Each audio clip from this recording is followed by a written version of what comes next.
Happy Friday, happy Venus Day to you all. All right. So wow, I'm on time. Gee, look at that. All right, so I just want to check and make sure that I can hear myself before I go any further. Let's make sure.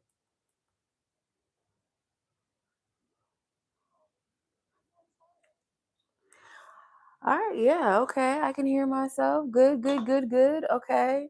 How is everybody doing? Happy Friday, happy Venus Day to you all. Okay.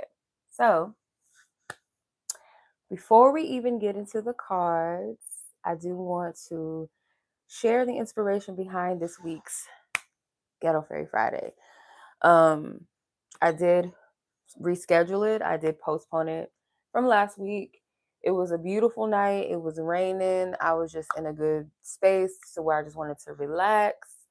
And I just felt guided to postpone. So I'm like, okay, divine time and everything. So I'm gonna trust, just put it off for next week. So um, but yeah, so uh hopefully we can get some engagement. I know it's kind of late where some of you guys are.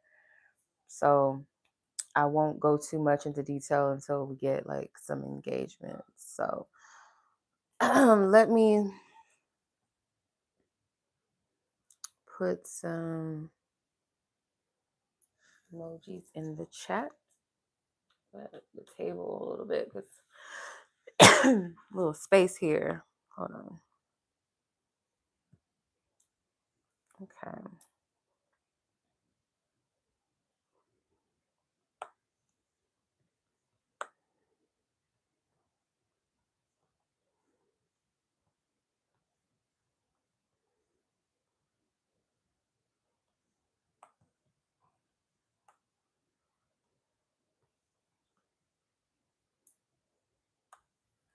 Okay.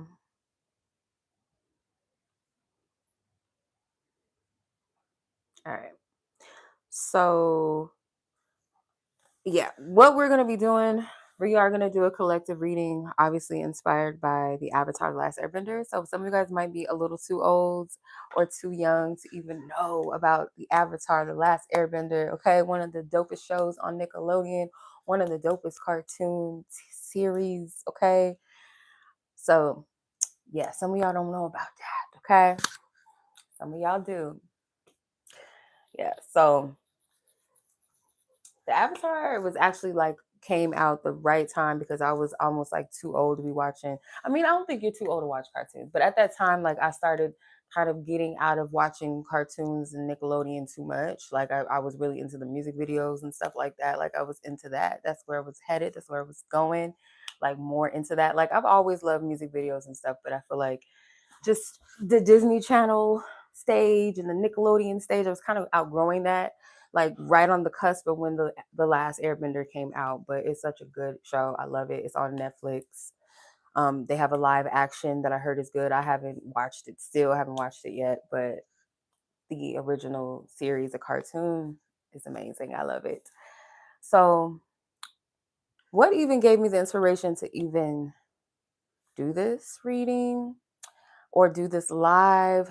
We will have like a healing session kind of thing towards the end. So we'll get into the discussion, we'll get into the reading, like what gave me the inspiration. So recently I went through like this really powerful clearing about a couple of weeks ago, where spirit was guiding me to just sit and journal out all of my fears, all of the things that I have been processing and a little bit, avoiding and working through anxiety really. Um, just to be transparent, like I used to be a really big pothead back in the day, like in my early 20s, mid 20s, like I was like a pothead. And there would be times where I would notice like I could handle it and I learned like the difference between different types of grades of weed and like the different effects of marijuana and stuff like that. And like what kind of activates certain triggers in people and things like that. So like anxiety and paranoia is like a thing that some people go through with that. And I would notice that, yeah, that would be a factor sometimes depending on what type of marijuana it was, and then who I was around and where I was within myself. I did not have the understanding at the time to process those triggers and things that I was dealing with, or to even identify that this is a trigger, this is a fear that's popping up, this is something that you need to deal with, like, or being sensitive to the energies around me, and just like processing it from a place of um,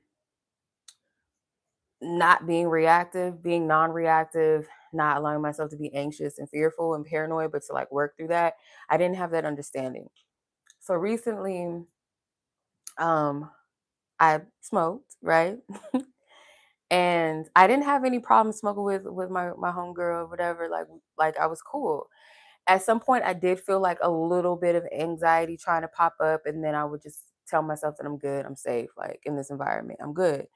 So when I got with myself and I smoked with myself, like I started to feel that in the pit of my, like the base of my spine, I started to feel that anxiousness. And I knew immediately it was fear. And I knew it was triggering my survival energy and not feeling safe. And then that's when I had to get my journal. I just felt guided, like spirit was telling me to get my journal. And I started to write everything that I felt. And I noticed that it became a whole transmission, a whole download, right? And I started channeling different things coming through. So, um, I just kept writing. So something in the midst of that started to shift. The energy started to like rise a little bit, like chakra wise, and that's what inspired me to tap into the whole Last Airbender to Avatar. I'll get into that in a second. I don't want to jump too far ahead, but yeah, I started to understand like, oh, this is working through the chakras, and it reminded me of that episode, the Last Airbender, where Aang, the main character, the Airbender, he was um having his chakras, he was working through the different chakras to open them up with the guru. And that's what came to mind when I was done with the processing of everything. I noticed that that's what I was doing. And even down to what I journaled. Where's my journal? Hold on. Down to everything that I journaled, it just makes so much fucking sense. Hold on. Okay. Yeah, so I began to feel everything, like the energy start to rise, right? Started at the base of my spine. I felt like that anxiousness in my body, that butterfly, the fears. I started to feel all of that.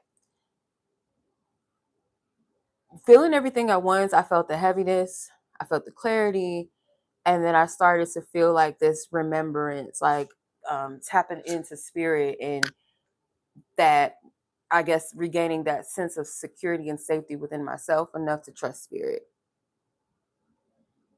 Hey, um, the best way I can describe it, like I said, it was kind of similar to the scene where Aang is learning how to open these chakras.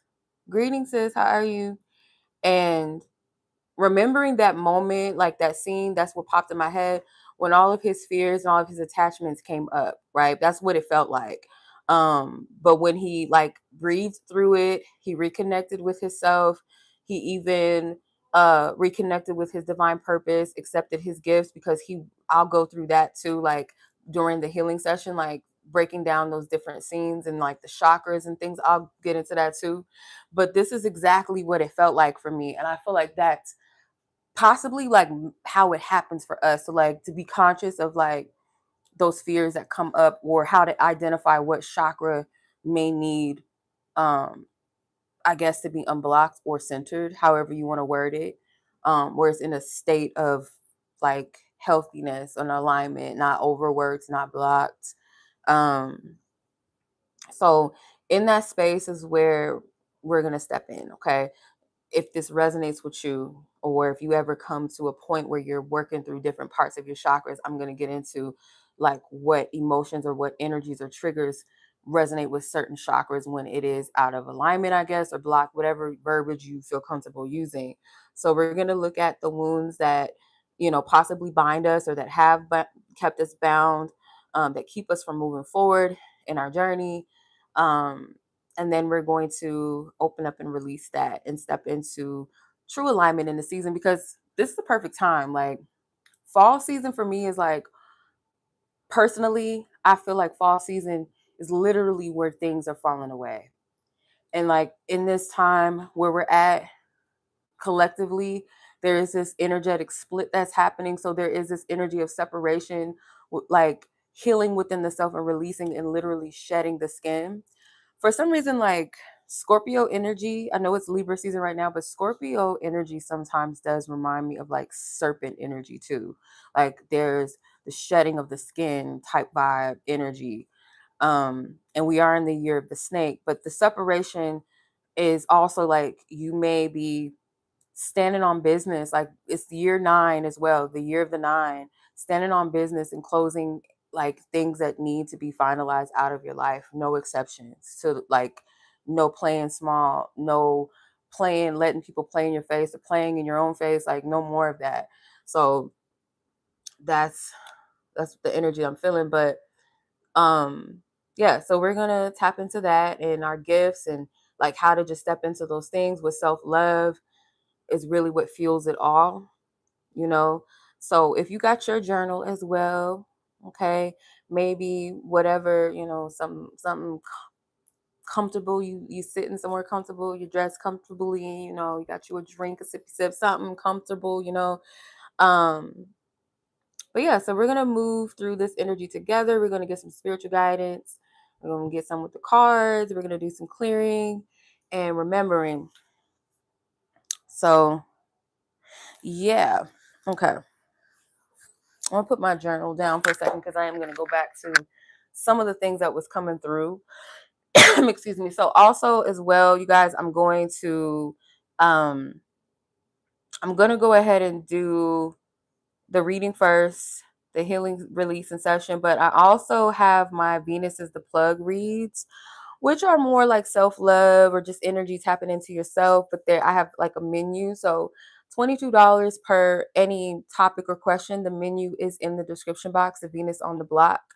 I said Venus is a plug. Venus is a plug is a deck that I created years ago. No, it's Venus on the block. Venus on the block reads. The menu is in the description. It is $22 per topic. You're more than welcome to choose more than one topic that you're interested in. Just make sure that you leave the number of the topic of the reading that you choose. And in the notes section of your payment, only 2 forms of payment are accepted: PayPal or Cash App, no exceptions.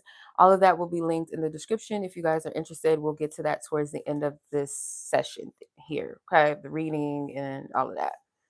All right, so let's get started with the reading. Let me get the timestamp, which is 13:12. Is that what it says?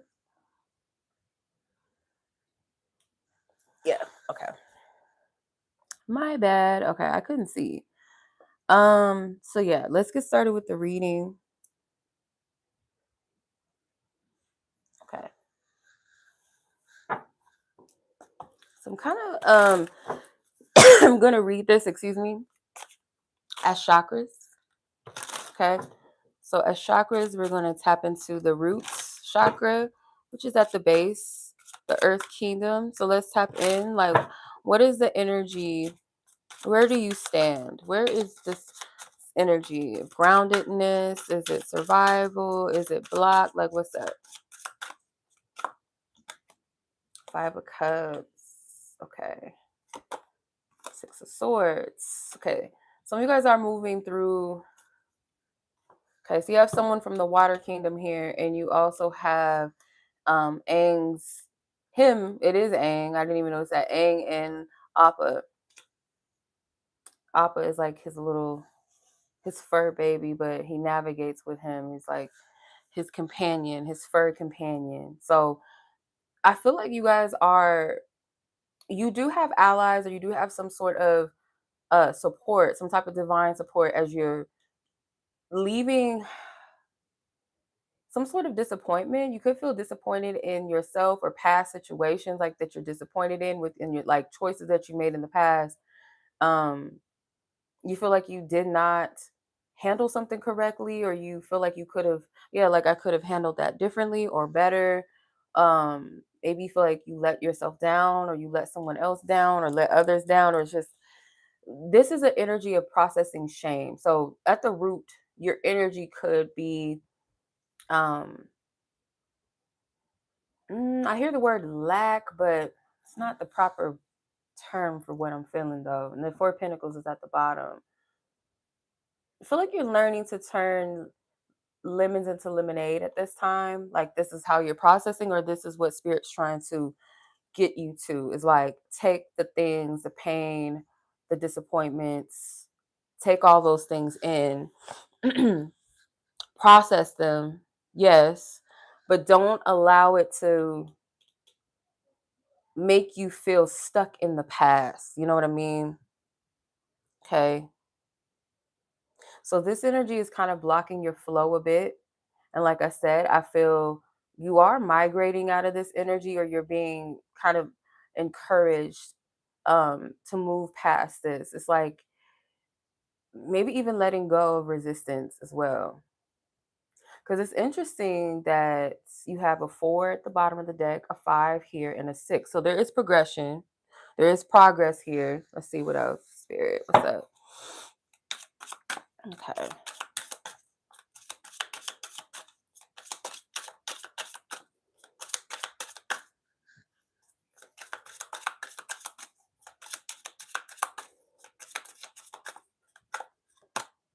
The 8 of Cups. All right. Yeah, you're moving. You're moving on. You're moving and processing. Some of you,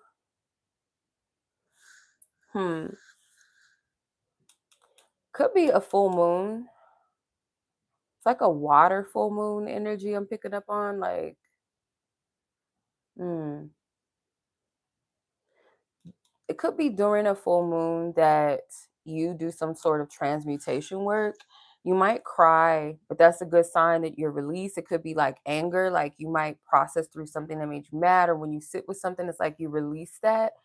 Um, you could be releasing it creatively, like the words, the words that's coming through, the words that you're speaking.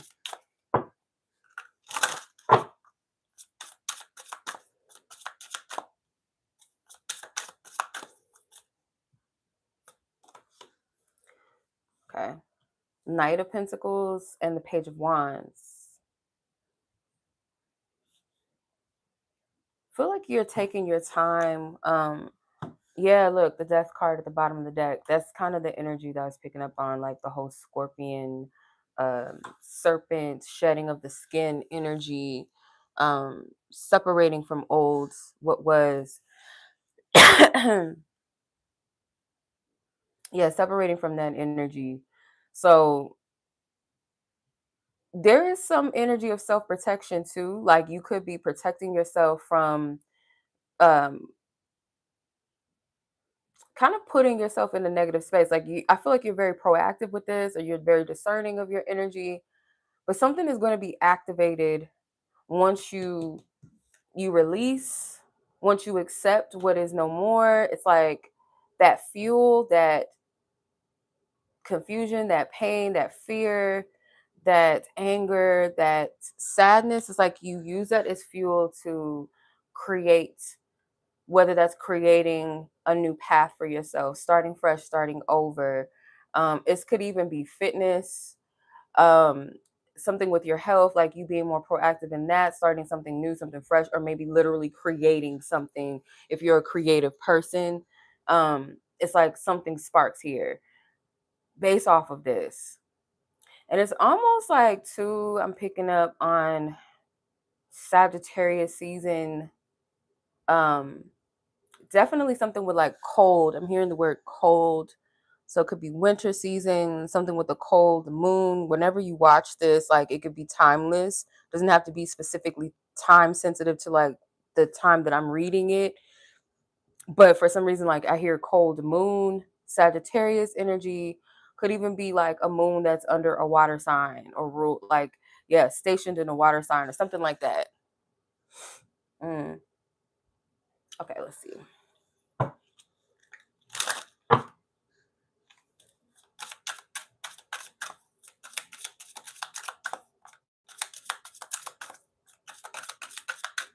that some of you guys have had to leave some things behind. I don't feel like it's okay. I ain't trying to get too heavy, okay? Hey sis, how are you? I'm not trying to get too heavy on y'all, but some of you, there's like something with your mother that you're processing, that you're healing.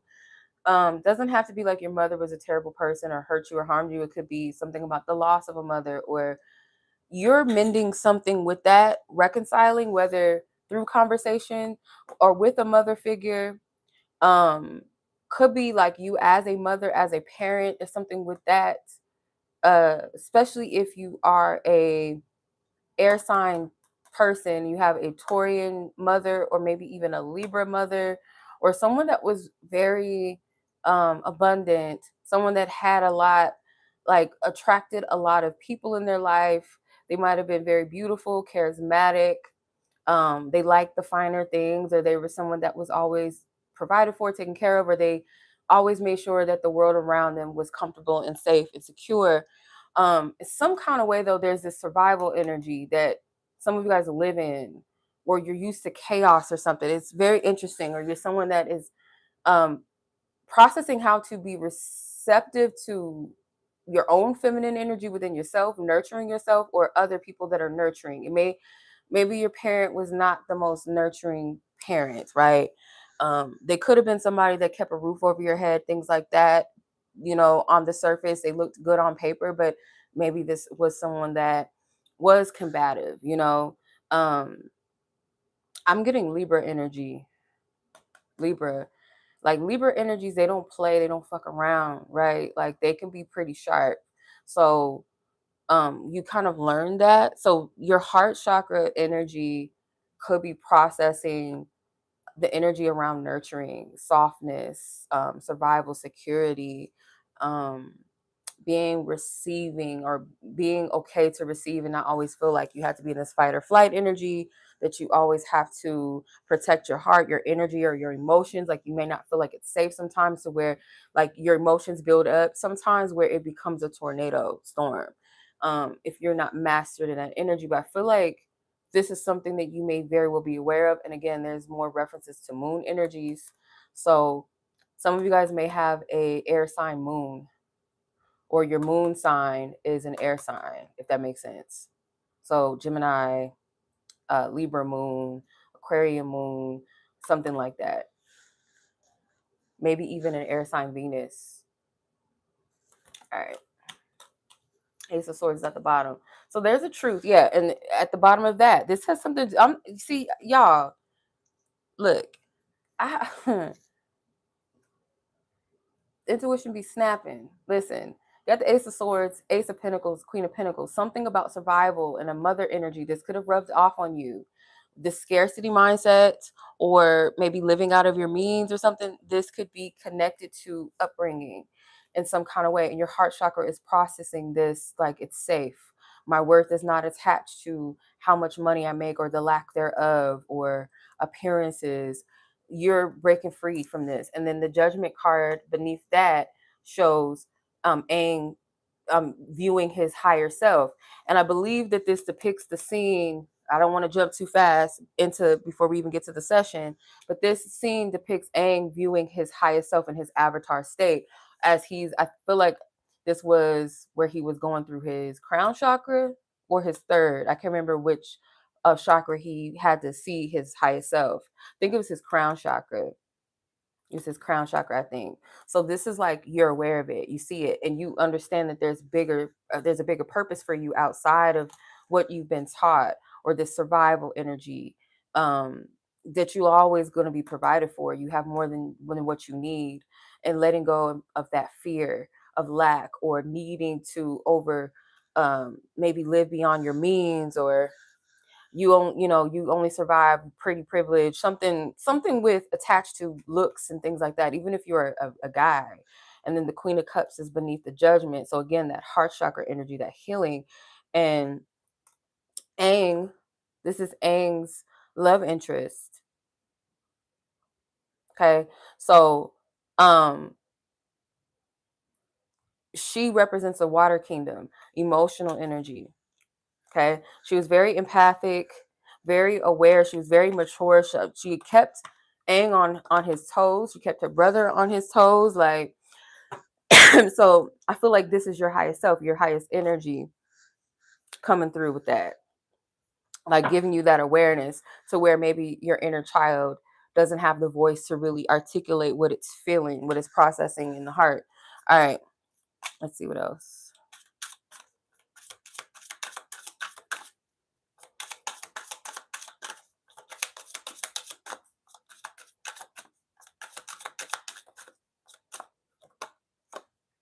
Six of Wands.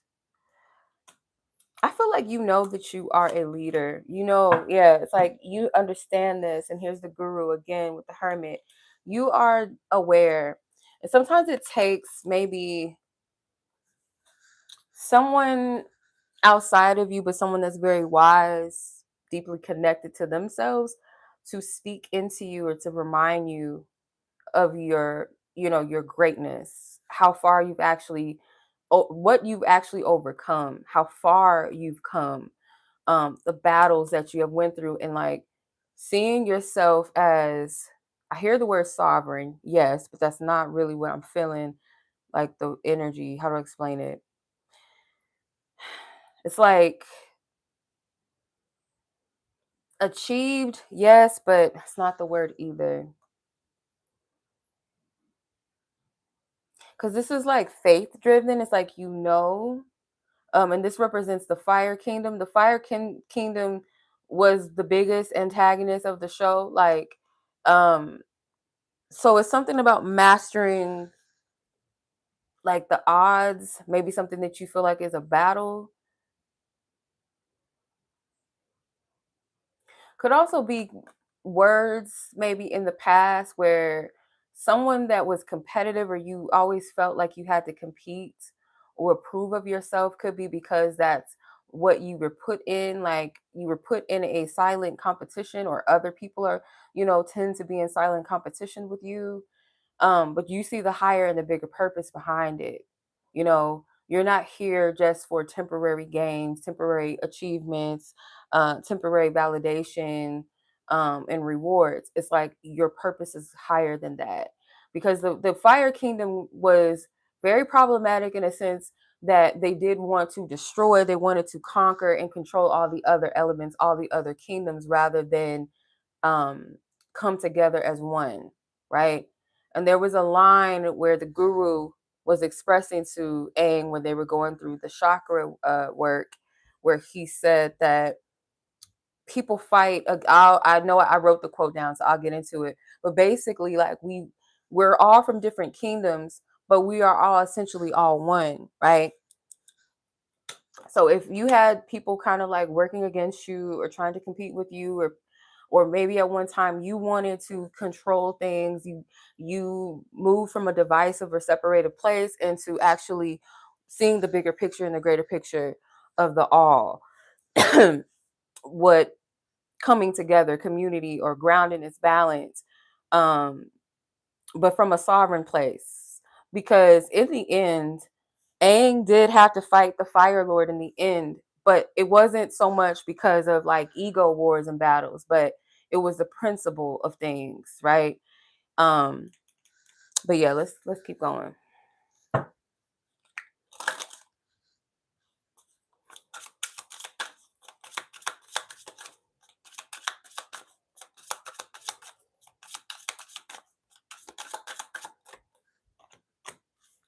Two of Wands and the King of Swords. Okay, so again, it's like you understand, or you're. I feel like Spirit is saying like there's always a choice to our paths, right? How we choose to walk it. And I feel like you, the truth, or what you truly understand, I guess I could say, like when it comes to discerning your path, it could be more of wiser choice and decisions where maybe in the past you didn't really think too much about the consequences of things, or the consequences of your path, or even recognizing that your life is not to just be wasted away. Like it must be something that's purposeful. And if so, like what does that entail? Or how do I want to lead with purpose? Do I want to lead with purpose at all? Um, So I feel like some of you guys are at a crossroads. You're seeking higher wisdom, going within yourself, maybe seeking someone out to figure out which way to go. With the Eight of Wands at the bottom of the deck, you are getting a lot of guidance though. I feel like Spirit does send you an abundance of signs, messages, dreams, insights, conversations, things that will stop you in your track to get your attention.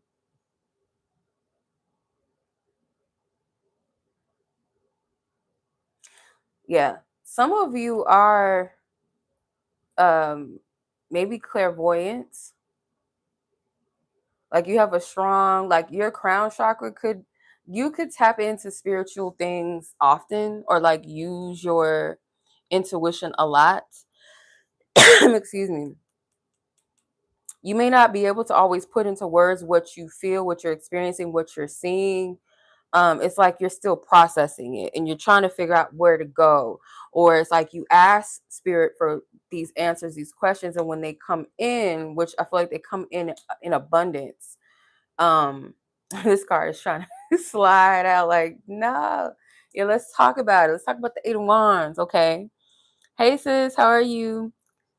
I get this vibe that when you ask spirit, like, hey, I don't know what to do, I don't know which direction to take, like, what's up, what's going on, what should I do? Because there might be two opposing energies, or you're just trying to figure out like which way to go, and spirit's giving it to you, right? You're in tune with your intuition to a degree that you understand that I'm receiving something. I see it, I pay attention to it, it's there, right? But like maybe the higher understanding of what's really what, like what the how to decode, discern it fully, like you're still trying to work through that. But I really feel like it's not so much like you really need to work through it. It's like trusting yourself that you know, because like the King of Swords energy in its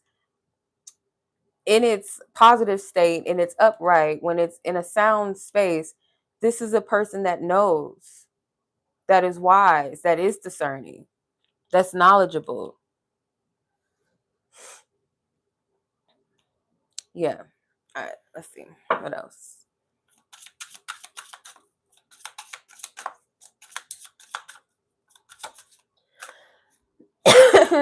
Goodness. I lit my cigar right here and it's fucking me up, so forgive me. Um so you have the Eight of Pentacles, the Five of Wands, the Moon, and the Four of Cups. Okay.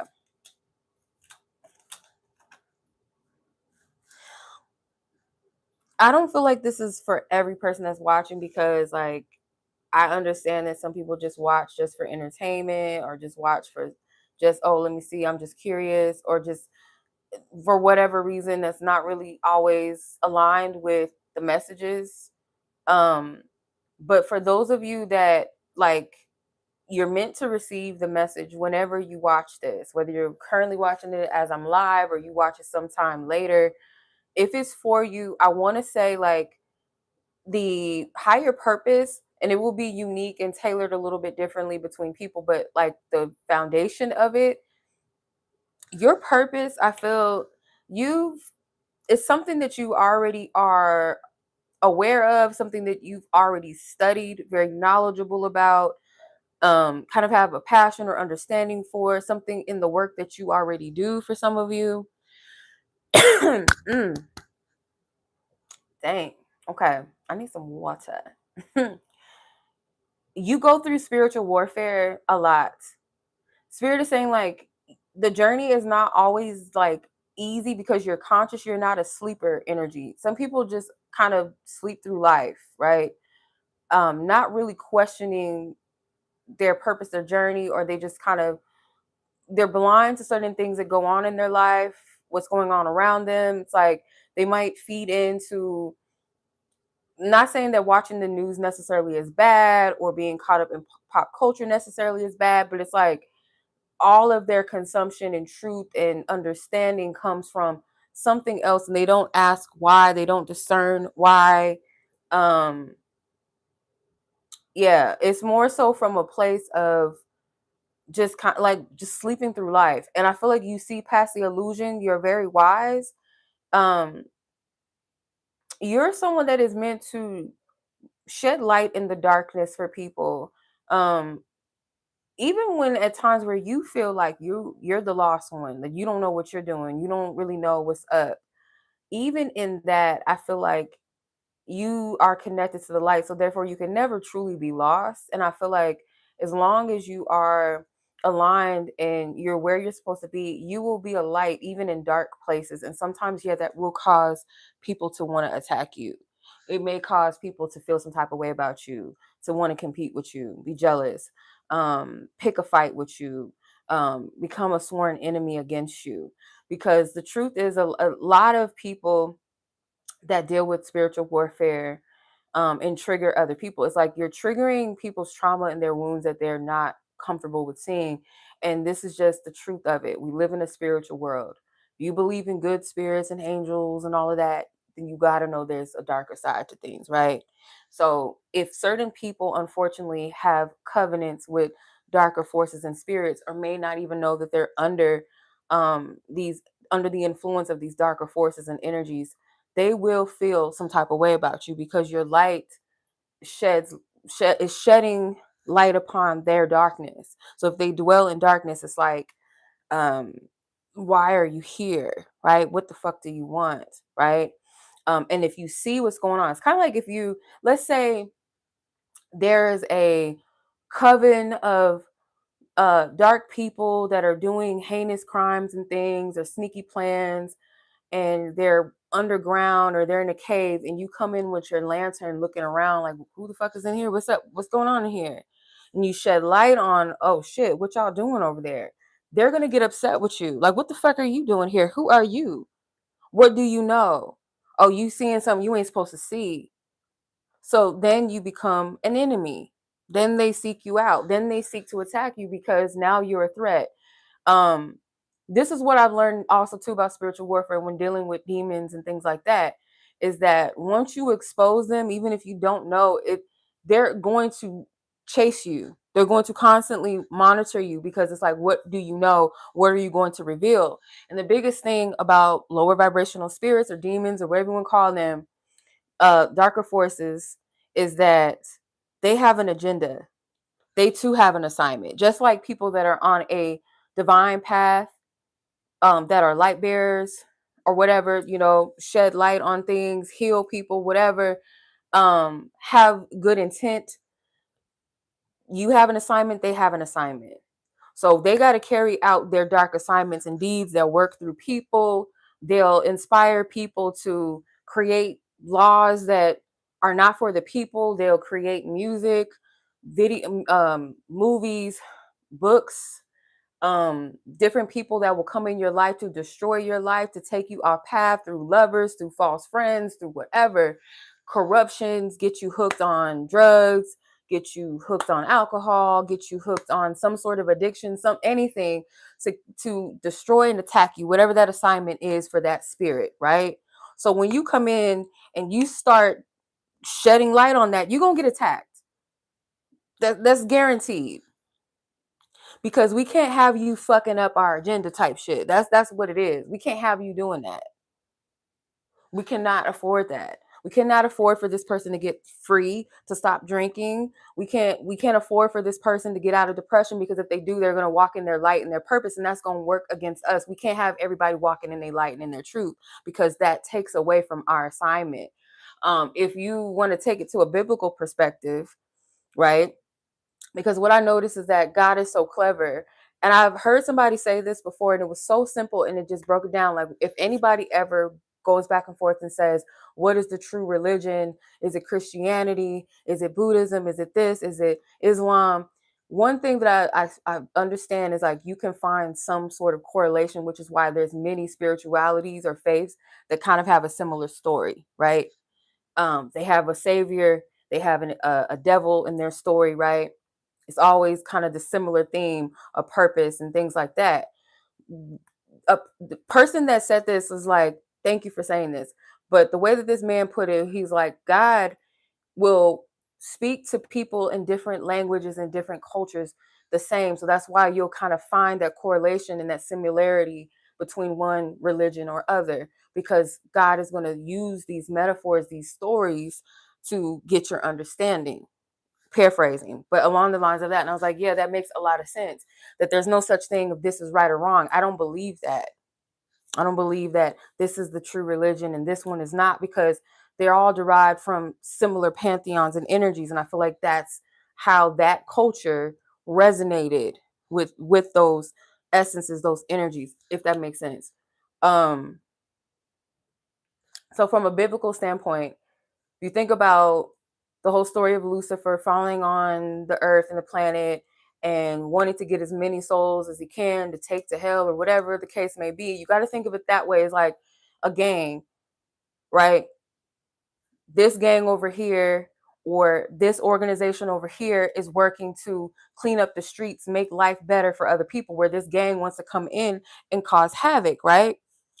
And I know this to be true because, for context, there is a man, cannot remember his first name, but I think his last name is Ramirez.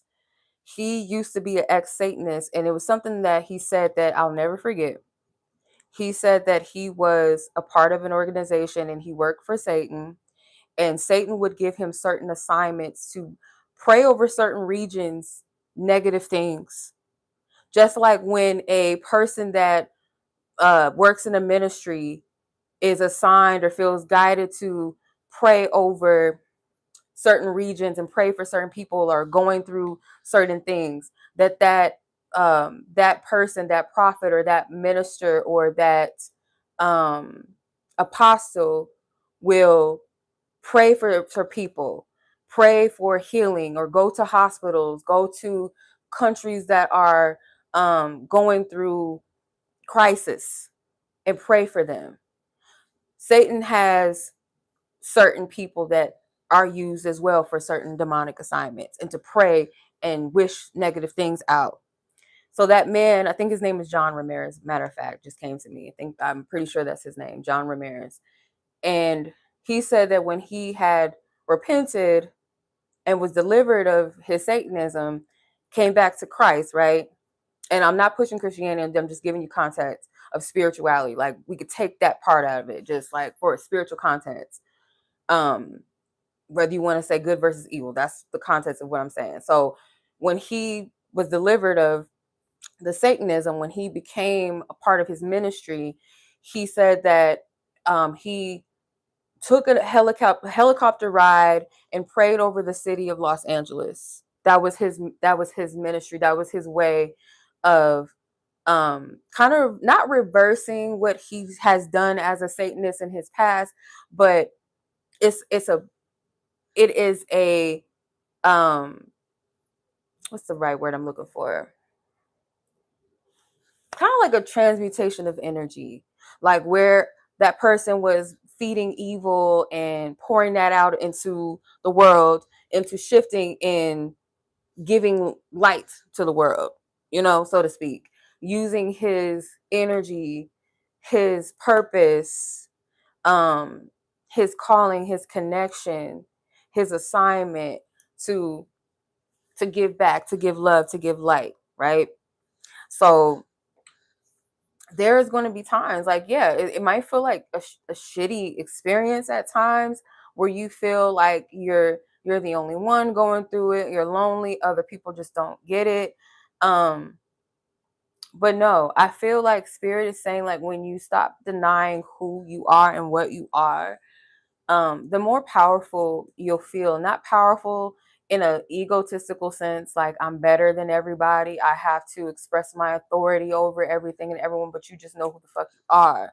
You're not shameful of that. You're not apologetic for that. Bottom of the deck is swords. Yeah, you have to honor your truth.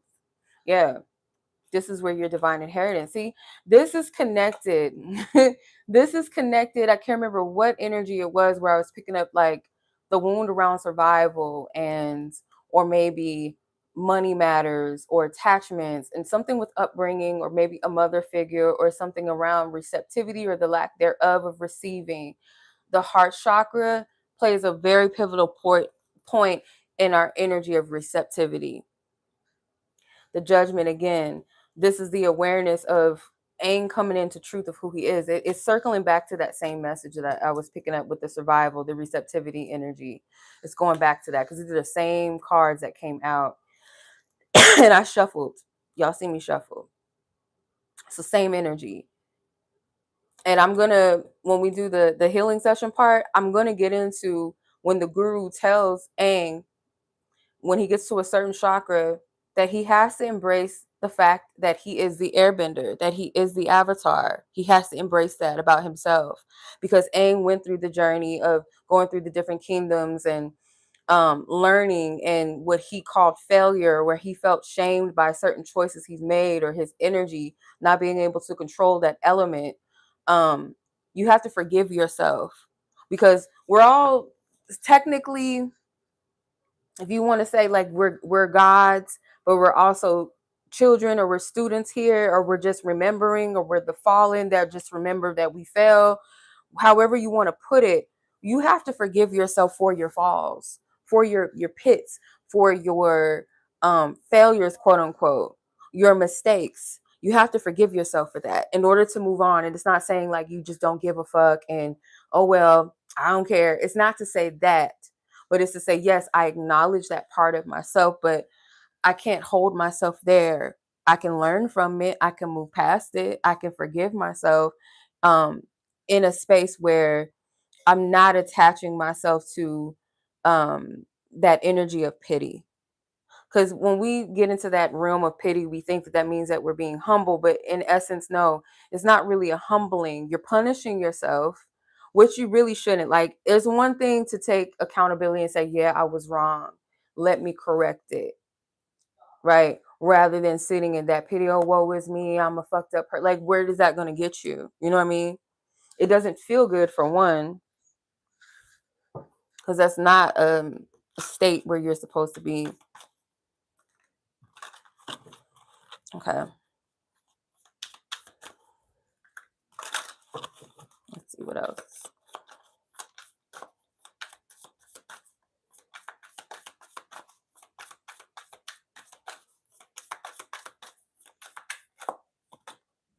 Spiritual guides, freedom with Uranus, and keys on a ring, one night stand. So I don't feel like this has anything to do with that per se, like romance and one night stands. I'll interpret it in the way um, that it's supposed to be interpreted. But I feel for some of you, you feel lost sometimes, like you're not being guided. You question, you may not totally trust spirit, or trust your divine team, or trust, your higher guidance, because you have divine guidance, signs of synchronicity, and guardian. So you might struggle with the trust around this. And I feel like, um, for this energy in particular, I feel like many can benefit from working on the heart chakra, because I feel like that's where this energy is coming from. With the freedom card, it says leap of faith, breaking free, new cycle, fast change, new direction in Uranus. So some of you guys may need to check in and see where this planet lands in your chart. But I feel like your test of faith is like you breaking free.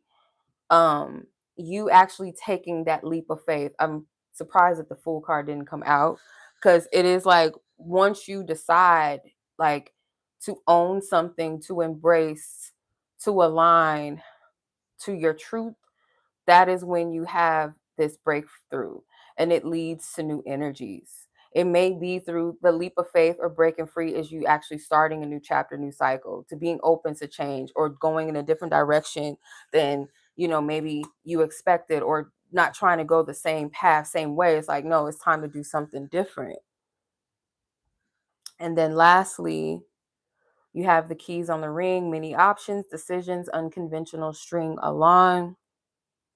So no more of you making yourself an option, or allowing other people to treat you like options in life. And it's not just a romantic partner or situation, or love interest or romance, but like, that can go for jobs, that can go for friends, that can go for family. Like, sacrificing yourself at the expense of making everybody else comfortable is the theme with this, right? doing something unconventional is going to shift you out of this. It's like people, or some people might play in your face in a way where they like know where to get you. They know, oh, that person's just going to forgive me again, or I know how to get them to bend to my will. I'll guilt trip them. I'll triangulate them with someone else. Oh, so and so did this, or so and so is willing to do that. And why can't you be like more like so and so? And this, like, once you break free from the um that program and you start to see the game, you start to see like, oh, this, just like you think that I'm predictable, I can predict your moves and how you play, like how you try to play in my face. Like you start to see the game, and maybe you've always seen it, but you didn't want to face uncomfortability or cause issues or cause problems, or maybe you gaslit yourself and said, no, it's not that, I'm just doing too much. Oh, I'm thinking too deep into it, because granted, yes, I feel like some of you guys, again, that trust, or that honoring your feelings or your emotions, is something that you're still working through, and trusting yourself, right? Trusting you. So this is the energy that you need to integrate, is doing something unconventional, not following the script, or not allowing people to play in your face or to treat you like, oh, you're just last choice, you're just option. It's like, no, if someone is not for me, or they think I'm too much or I'm too less, or that I need to perform or I need to prove in a way of like, do what I say, bend to my will so I feel comfortable, be who I want you to be so that I'm comfortable, or no, you can't sit with us, no, you're never going to be this. Don't make yourself an option to anybody. And I say this to people that, oh, I'm chosen and this and that. If you're really chosen, get it in your spirit. Like, as chosen people, you got to get it in your spirit that if I am chosen, I am not out here looking to be picked and chosen by people, because I'm already called and chosen, and who fucks with me, we just align because they're chosen. So they going to see me. Whoever is just not for you, they're not going to see you, and they're not going to want you to sit at their table. You're not supposed, certain tables that you're trying to sit at is with demons anyway. Some of these people that you want to be accepted by, even some of your own fucking family members, some of them themselves operate in darkness, and some of them will simply never like you, and it's a harsh reality.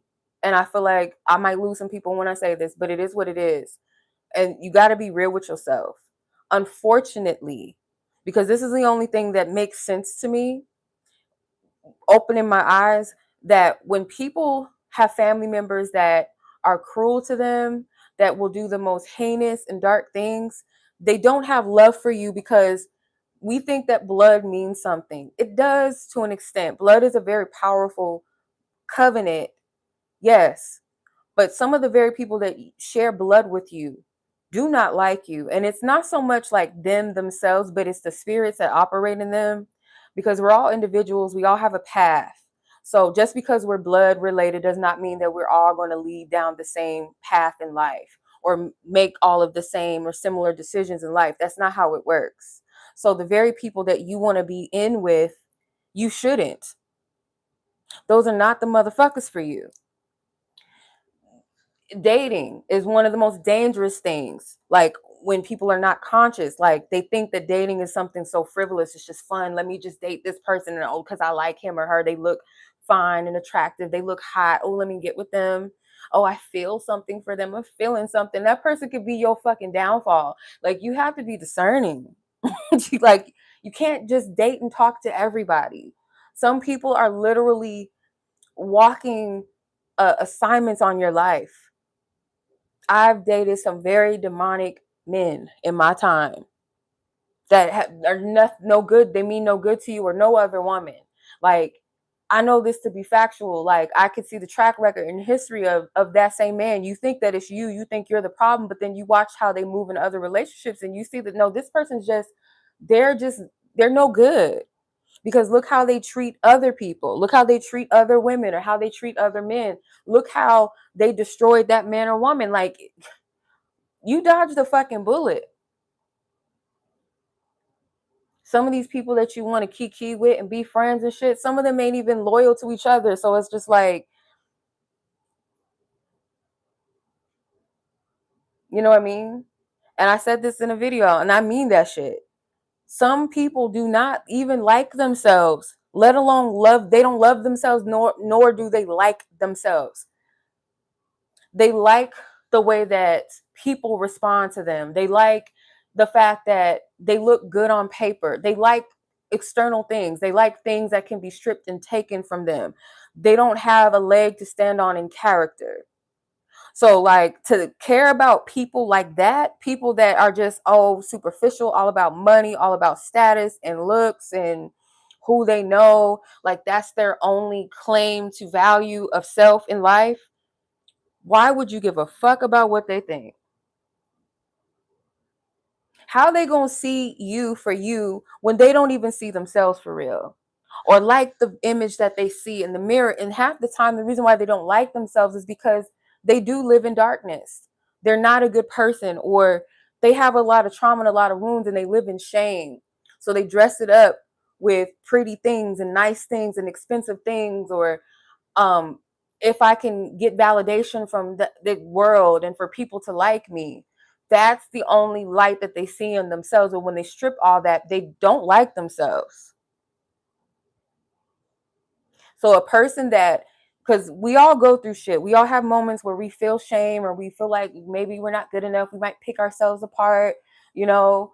We might be proud of the accomplishments we have in our life, but if you're a person that carries light and you have good character, you have a good heart, the people that don't have good hearts, do not have integrity, do not have morals, they don't give a fuck, they just live for this world, they're not going to like you. Why would they like you? You're not like them. You like people that you resonate with, right? Like naturally people gravitate towards people that they resonate with. And whether that's resonating from, oh, we all just on some dark shit, we all negative, we all like grimy people. But even then, they don't even really like each other. I always say this, like, the dark world is very powerful, yes, but it can only thrive if light exists or taking from light. And some people only want you around to extract and take from your light. As long as you don't know your worth and your value, you don't know how powerful you are, you don't know how gifted you are, you don't know how healing your energy is, how powerful your heart is, your love is, how you give people ideas, you give them fuel, you speak life over them, you're giving all of your ashe, all of your creativity that you can be using to move your life forward and your assignment and focus. You pour that into other people because you love them, right? Because you care about them. And of course, these people are going to keep you around. They'll smile in your face as long as you're benefiting them, and then talk shit about you in the next breath or cheat on you with somebody else. You have to be able to discern who's for you and who's not for you.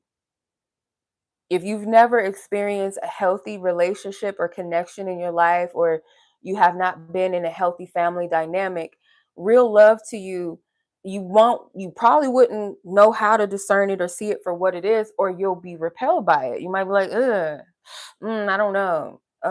Or you think that you don't deserve it because you're used to being abused in so many different ways. So the most powerful thing, the most powerful move, the most boss move that you can make is to switch up the program on people. Don't be there when they want you to all the time. Don't pick up the phone just because they just called you. Don't text them, right? Like, not playing games perspective, but you're not on anybody's beck and call. If you don't feel right about something, if something that they said does not sit right in your spirit, whether you call it out or you decide to distance and be like, fuck you. Because I guarantee you, a lot of people that try to, like, I call it trying to sun you. When people try to sun you, meaning like they try to play in your face by demeaning you, saying demeaning things, making jokes about you, backhanded compliments about you. Oh, I saw you, your little cute little, yeah, I seen you with your little bakery business, your little, the little, oh, I seen that. That was cute. No support, no like from it, nothing. Um, or yeah, I seen what you like. that you was I don't know, let's say for instance, oh, that you got a new job, that's nice. I just got a new job too, or oh, I just got a promotion, like something to one up you, right? And you can feel that energy, you can feel that nasty tug in your stomach, like ew, like that doesn't feel good, or that made me feel bad. It's because it was meant to. And so when they do that, that is a form of like them being intimidated by you. So they have to kind of flip it to make you feel bad about yourself. Like, don't get too happy, bitch. Or don't think too much of yourself, type of thing. Like to son you. Like, no, you still my son. I'm still that guy, or I'm still that girl. Like, you're beneath me. That's like what, and they want to believe that, because when you deal with people that, again, they are self-centered, or they put emphasis and value on superficial shit. So even if you take pride in your business, not because it's a place of you trying to look good for others, but because it's something you're passionate about, you enjoy it, you're proud of yourself. But these people, they take it like, who does this person think they are? Let me tell them, like, let me show them that they ain't all of that. It's because you intimidate them. And therefore, too, not to boast or brag on yourself, but like it's to show you that they're not worth you wasting your energy on. They're weak.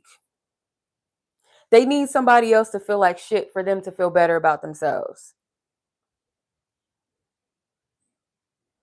Like sometimes I will gaslight myself when I notice certain friends or family don't like certain things that I do or post, or just show some type of interest in it.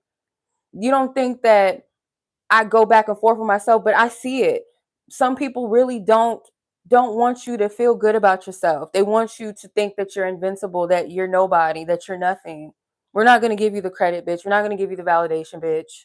We're not going to do that. We'll watch every fucking thing you do, but I'm not going to give you the even the mere pleasure of thinking that you're something,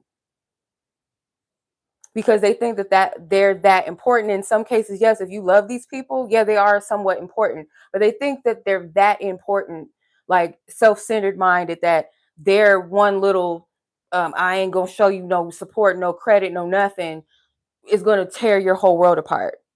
It's like, no, bitch, it just shows you that you're a snake. That's what it shows. Why would you want someone around you with snake eyes, evil eyes on you, in your presence, in your life? For what? It's time to cut the fucking grass. And what I mean by cutting the grass so that you can see the snakes beneath the grass is cut certain people off that you already know that you need to cut off. And I guarantee you they'll show their true colors. They're going to show you either way it goes. This is your life. This is your journey. You don't have no room to play with that. You're not here to live for others.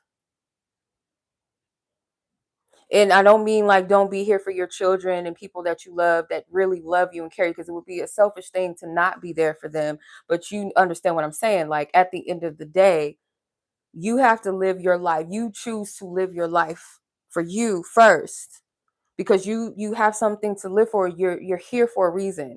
But if it's for the expense of approval and applause, or I just don't want to be by myself, I don't want to be ostracized, a lot of times when you are a person, when you are truly independent and truly sovereign and truly love yourself, truly about something, you choose to be authentic, you're not going to have a lot of people that are going to praise you right off the bat. You're going to have people that will push against that, because for one, it exposes their own nature, that they're not comfortable with being themselves, and two, they already feel some type of way about somebody. Like people that are intimidated by other people that are confident or love themselves, it's because they don't love themselves. They don't like themselves. They don't have the courage or the balls to be their authentic self. That's why people don't like people like that. Soon as you start being honest with motherfuckers, they do not like that, because honesty, truth hurts sometimes. Oftentimes, truth hurts. And the number one, before you can even be truthful and honest with anybody in this world, you got to be truthful and honest with yourself, even if it hurts. And I'm not talking about bashing yourself or bashing other people, but being truthfully honest and calling a thing a thing.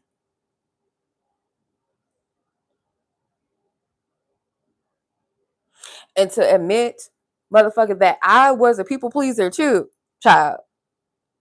And still sometimes have this tendency to be like, oh, I feel bad. But now when I think about like my peace, when I think about my child, like those things you don't fucking play with. You don't play with me and you don't play with my child. First and foremost, people I care about, like genuinely that I know got my back and that fuck with me, you don't fuck with them either.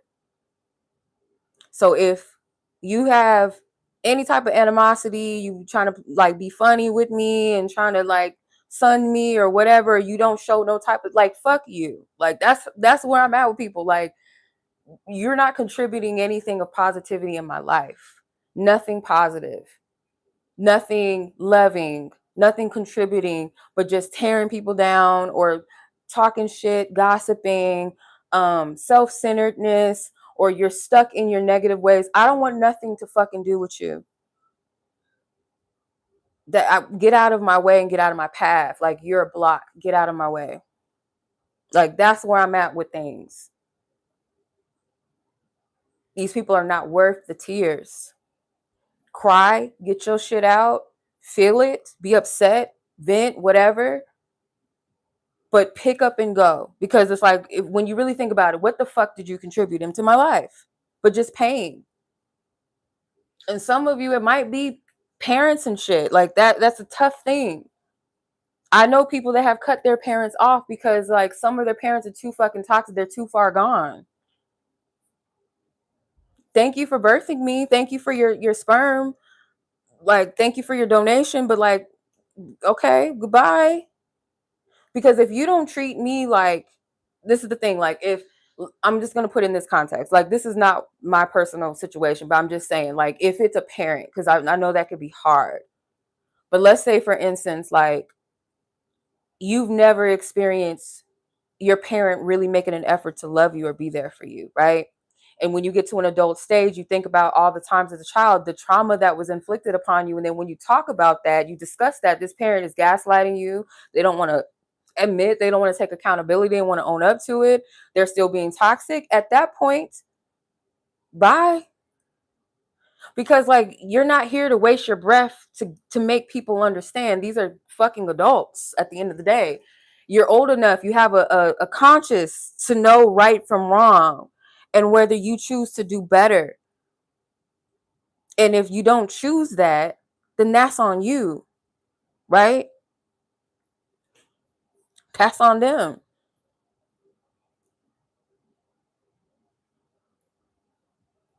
Like it's hard, especially if you have a heart. This is the part that nobody really talks about, is like when you have a heart for people, it's not easy just to cut people off. But when you get tired, bitch, when you get tired, it's easy because you see the peace without the drama. And like, and I encourage people, if you're not comfortable with cutting things out the way that you know is not for you, start off small by separating yourself for a few days from people. Don't text them, don't call them, don't answer their phone calls or texts, don't engage with them. When you take time to separate from people, that's where you have time to really center and think, because you're not distracted by their energy, you're not distracted by their love bombing. And I noticed this too, like when you separate from certain people, they'll try to love bomb you to pull you back in because they feel you separating from them. Like clockwork. Because that's why I say you got to understand how powerful your energy is, because they feel it. Just like when an ex, somebody that you used to be stuck on or you used to date or you were in a relationship with or whatever, you were in, chasing this love, and just happens too. I've had suckers try to come back that did not give me the proper love or affection or attention, or play games with me, fickle, ghosting. And as soon as I don't give a fuck about them, I'm not checking for them, I'm not texting this, like trying to reattach and see what's going on, and none of that. When you're done with that, these motherfuckers come back like clockwork, because your energy means something. Not meaningful in a sense that they'll respect it, but because they need it to feed off of it. So then it's like, oh, this bitch ain't giving me attention. Like, yeah, your attention means something because you're validating somebody that probably doesn't even like themselves. People needing you to always be there when they need a shoulder to cry on and shit like that. They gonna feel it when your energy's not available. I guarantee you that. So your energy is powerful. It is weighty. So why waste it on people that just eat it up, shit it out? They don't find nourishment in it. They just having sandwiches of you, just eating, just having a good feast off of your energy. Nothing. No type of nourishment and exchange and watering and growth with that connection. Where you can take that energy and pour it into your own life, your progress, your visions, because some of y'all have like these gifts that you have. And little do you know that you've been kind of, your energy has been some sort of like influence or muse to certain people where they're benefiting off of your energy and like their life is good or their doors are opening up for them. But I guarantee you, the moment you remove your energy, these motherfuckers will crumble, or they won't have that same type of energy or inspiration. It won't have anything to feast off of anymore. You're not pouring into them. Oh, you can do it, sis. Oh, babe, you can do it. Oh, yes, you got this. Oh, I believe in you. And giving, pumping this person up that was empty. Some of them empty people. Once you take that from them, they're not gonna feel shit. So yeah, they're gonna hit you up. They're gonna hit you up. And if they're a dusty person, they'll use sex to reel you back in. If that's the type of dynamic, if it's family or some friends or something from back in the day or whatever the case may be, they're gonna love bomb you too to get you back. And I really like, I really hope that this is not like coming off as like I'm being harsh or mean or anything like that, but just like from experience with this, any person that I've cut out of my life, when I think about the times that I first removed myself from them, cut them off, or just kind of distance myself, that was the right decision. And as soon as I forgave, or I'm like, oh, whatever, oh, I miss this person, oh, we miss each other, that person did the same thing and fucking played in my face, maybe in different ways and different levels. So initially I should have trusted myself the first time to not engage. So if I get a feeling or sense from somebody that they don't like me, they don't fuck with me, or they don't appreciate me, to now understand that that is my cue to go. It's not a matter of, oh, this is temporary, they'll get it. No, if they really value you, people are not going to play with people that they value. That's one thing that I've learned in this life. Even when we go through moments where we can't always show up for each other, there's a way where, like, as humans, we go through things and we might have a moment, but you can tell when people value you because they really try to make things better. And it's not a offense that's constantly repeated. This person's not going to constantly hurt you or harm you or offend you or do things that are hurtful, right? That is how you know somebody is truly um, someone that values you. Because once you tell somebody that, once somebody that loves you tells you, hey, I'm hurting, that really hurt my feelings.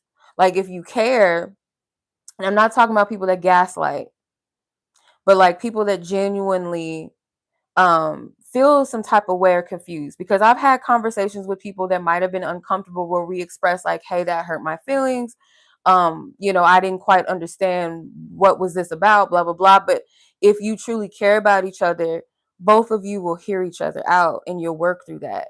But when you're dealing with people that really don't give a fuck about you, all they care about is themselves. You can't have a partnership with somebody that's only in it for themselves. That's not a real connection. That's not a real connection. It's not genuine. At that point, it's just an attachment. Like, one person is attaching to someone that does is just on their own. They're a free agent. and they're just only there when it's convenient for them. In this season, I encourage you to let whatever falls away fall away, because it's not meant to. And that's a part of the growth. Your spring season will come, right? So you got to have a fall season where the leaves fall to the ground in order for you to grow new ones. And you're a strong pillar. You're just going through a season, a process, and certain things about yourself might be falling away as well. That's a beautiful process. We look at our shedding, we look at our fall as a negative thing rather than looking at it as growth. And it's easier said than done. Like, even speaking for myself, like, we can't predict like the challenges of life all the time, how our growth and our change, how our blessings are going to take root. We can't predict that always, right? So yeah, let's pull one more card and we'll get into the healing session, because I wasn't expecting to get all into that. But hey,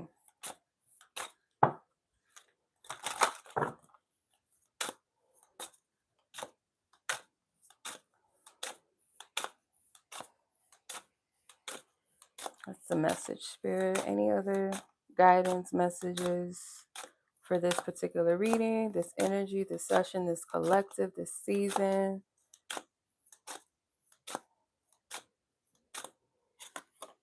Walk away. What? What? Say what, Spirit? You said what now?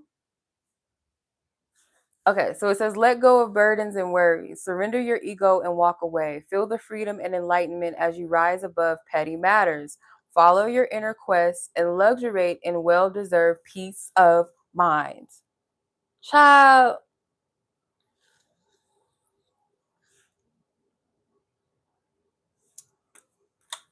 Bottom of the deck is manifestation. It says your insight is limitless. Trust your vision is true. Believe that your wisdom and creative powers can manifest what your heart desires. Don't doubt.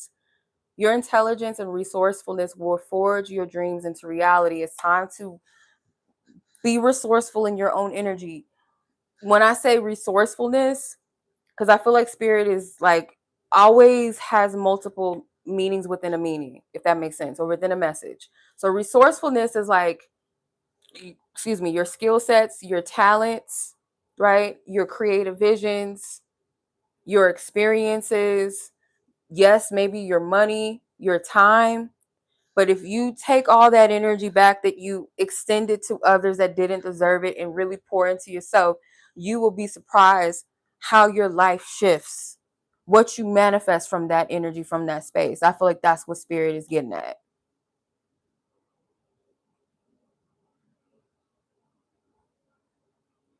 Okay. All right. I'll show you that. Now,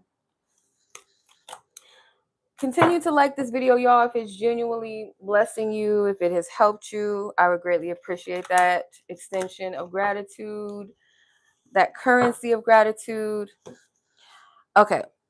And then the list is still open for the Venus on the block reads. Like I said, the menu is in the description. I believe there's 9 different readings to choose from. If you feel guided to more than one, you're more than welcome to purchase more than one. Just make sure that you leave the number of the reading that you chose. Okay, so I know. And I will leave timestamps so you can watch this whenever you want. So let's get into our session now, our healing session, which we're at 79 minutes. So we're 1 hour and 19 minutes. Okay. All right. So now to the fun part. All right. So the purpose of this session, like I said, I was inspired by one of the episodes of Avatar: The Last Airbender, the chakra opening episode, or scene rather. So in relations to my own process that I've described in the beginning of the live. But the purpose of this is to deepen, the clearing you've already maybe been doing on yourself, or opening, what needs to be. So that energetic center that we call chakras, sometimes they get stuck, So this helps us to access our clarity, maybe even anchor in our divine gifts and purpose, or just that groundedness that we need. So what you'll need for this, something to write with or maybe type with, but I would encourage, there's nothing like pen and paper or a pencil. Like there's nothing that beats that. Yeah, it's convenient to have laptops and stuff like that, phones and notepads and things, but if you could, utilize a journal, something comfortable.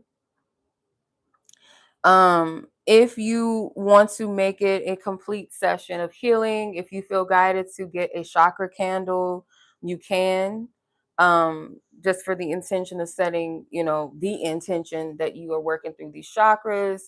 If you are somebody that knows how to read candles, it could help you to kind of keep notice of the chakras that's burning, or how long a certain chakra burned, or more so than others. If there was any type of smoke at certain points of the candle burn, like you can kind of get a sense of the healing process, and then compare it to like what you've been kind of working through in the coming days after. So that's always a good thing to note. But it's optional. Okay. So you don't have to do all of this now. You can come back to this when you're in a safe space. I would definitely not encourage this while you're doing something productive, or you're driving or something like that, or walking or jogging. More so when you're able to sit or stand in a comfortable place. So if you like Zen, you like your candles, you like your incense and stuff like that, or you want to smudge and clear the energy before you get started, um, definitely do that. You know, um, you can also take slow breaths, inhale and exhale. So you can affirm, you can say, I call in my truth, my clarity, the remembrance of my gifts, the remembrance of trust, of love, whatever you feel guided to, and center yourself. Um,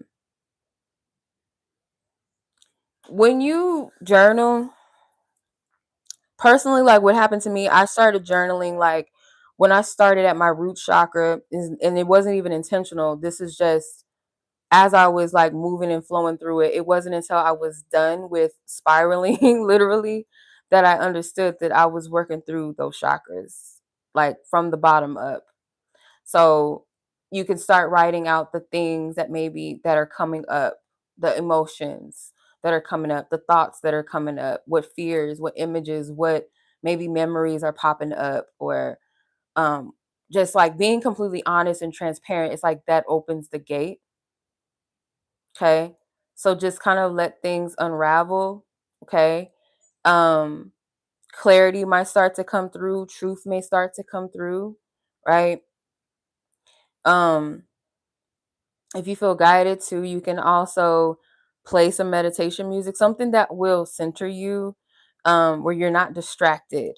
Make sure that you are kind of loosening up your body too, that you're not stiff. So, like, whether it's you're laying completely flat or you're sitting somewhere comfortable, I would say more so like something cushiony, like a couch or something. So you're comfortable. Okay. Um, You can also hum, inhale, exhale, whatever you feel guided to do. So I'm just going to run through the chakras. I'm not going to spend too much time on this, but um, with the root chakra represents our earth chakra, the base of our spine. So um, in the Avatar series, in this episode, excuse me, the guru was explaining to Aang, which is the Avatar, the Airbender.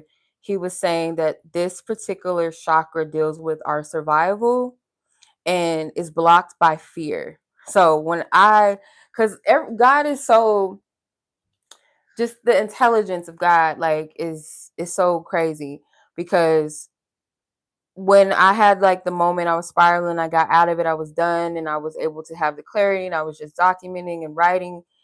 I was guided to watch that particular episode because it came to me. So when I watched it again, more intentfully more focused.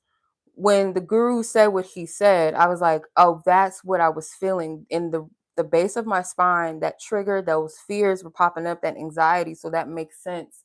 That was the block. So he encouraged Aang to face what he was most afraid of by sitting with what he was most afraid of. So that's where we start. So with the root chakra, you're going to face whatever it is that you're afraid of.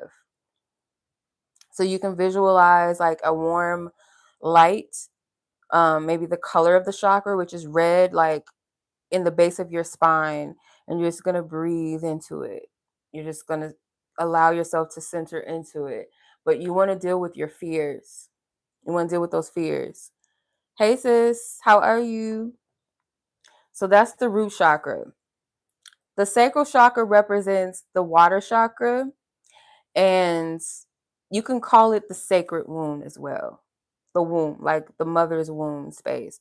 But so the avatar, I'm going to express it in the way that the guru did, because I feel like, yes, it's for kids. It's kind of, yeah, I guess it's for children, right? Because it's a cartoon. But no, it was really on point. So he says, our place of pleasure, that's where the sacral chakra lies, our place of pleasure, and it's blocked by guilt. And then he says, look at the things you have blamed yourself for, right? So take a moment to look at the things, or maybe write down the things that you blamed yourself for. And then you're going to accept the reality that those situations took place, but do not allow those things to cloud or poison your energy, as he says. And there was a key line that he said. It was, if you are to be a positive influence on the world, you need to forgive yourself. If you're going to be of any positive um, influence in the world around you, or whatever the level is that you're called to, just in general, you have to forgive yourself. That was powerful. You have to forgive. So you can move that light from your base chakra up to your lower belly, or around your womb or your genital area, and you're just going to breathe and just loosen that fear and shame, and let yourself feel safe in whatever that desire is. If it's a desire for peace, if it's a desire to be loved, whatever it is, like, feel safe in that. Allow yourself to feel safe in that. Then we're going to move up to the solar plexus, which is the fire chakra located in our belly, in our stomach. So the guru states, the real power, this is where real power lies, and it is blocked by shame. Okay. So ask yourself, what are you ashamed of? And what is your biggest disappointment within yourself? Like, what are you disappointed? Because that was the first energy that I picked up with the Five of Cups. That was a vibe that I got, was like disappointments, or disappointments in yourself, shamed. Excuse me. And in this scene, Aang, he recalls what happens when he was firebending. So it looked like in that scene he destroyed. It was like it was uncontrollable, kind of destructive, and you could tell he felt really bad. And he says, "I'll never firebend again." Like, he was really shamed with himself. And then the guru responds to him. He said, "You'll never find balance if you deny this part of your life. You are the avatar, and therefore you are a firebender." Because the avatar, yes, he's able to airbend, but he had to be trained in all the other elements and kingdoms, the earth kingdom, the water kingdom, fire. So as he's in his total avatar state, he embodies all the elements. That's totality, that's wholeness within self. There's no separation. Just like we could be born as fire signs, earth signs, so on and so forth, we are all one, though. We are all the elements. They represent different energies and frequencies, right? That we all encompass. So when you're in that solar plexus state, lift that light up that was in the sacral, and pull it upward, or in visualize, or hold hold your stomach, send healing energy to it. You can even send its color, which is yellow, and allow yourself to feel your worries about worthiness dissipate.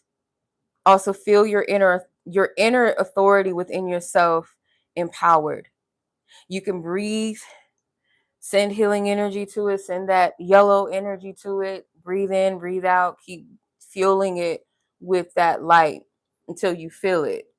And then we're going to get to the heart chakra, which I feel like some of you guys, this is for most definitely. So the heart chakra is located in the heart, obviously, within the chest, and it deals with love and is blocked by grief. Okay. So the guru instructs Aang to lay all of his grief in front of him.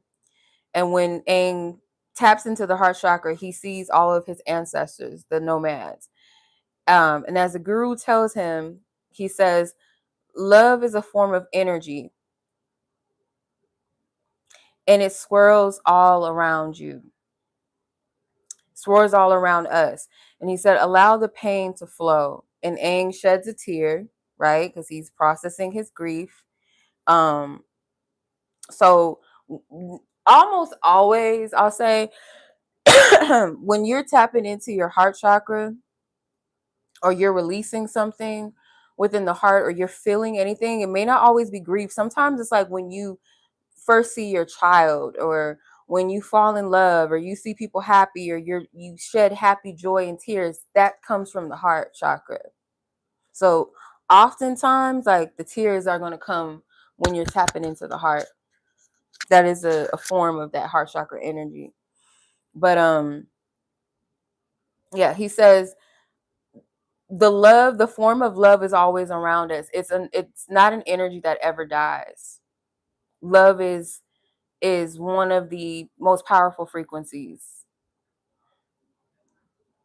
So you're going to bring that light from your solar plexus up to your heart, and you can transmute the color into green, which the heart chakra is green. Allow that grief or any longing that you have, maybe that you even jot down or wrote about, breathe through it, breathe it out. And then you're going to feel compassion for you, the you, whether it's the little you, whether it's the past you, the current you, or all of them that you taught yourself or you learned to hide or to feel shamed. Any grief or sadness that you feel, someone that maybe you're no longer that's no longer here in this planet, or someone that you're no longer connected to, or there's grief there's sadness, to release that from a place of love. That love it doesn't die, it just transforms. And you may not be able to physically experience that exchange, but that energy, it is real, it existed. And to release it in peace,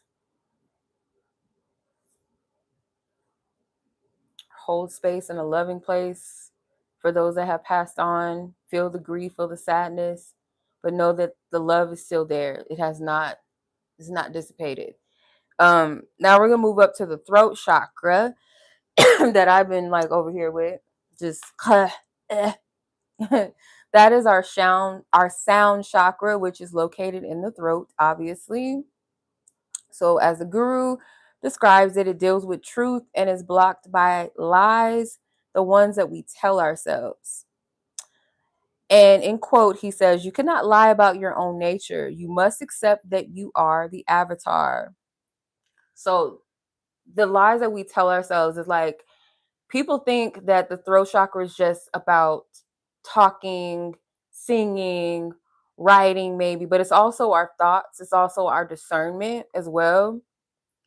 um Maybe even the times that you didn't honor yourself. When you don't honor yourself,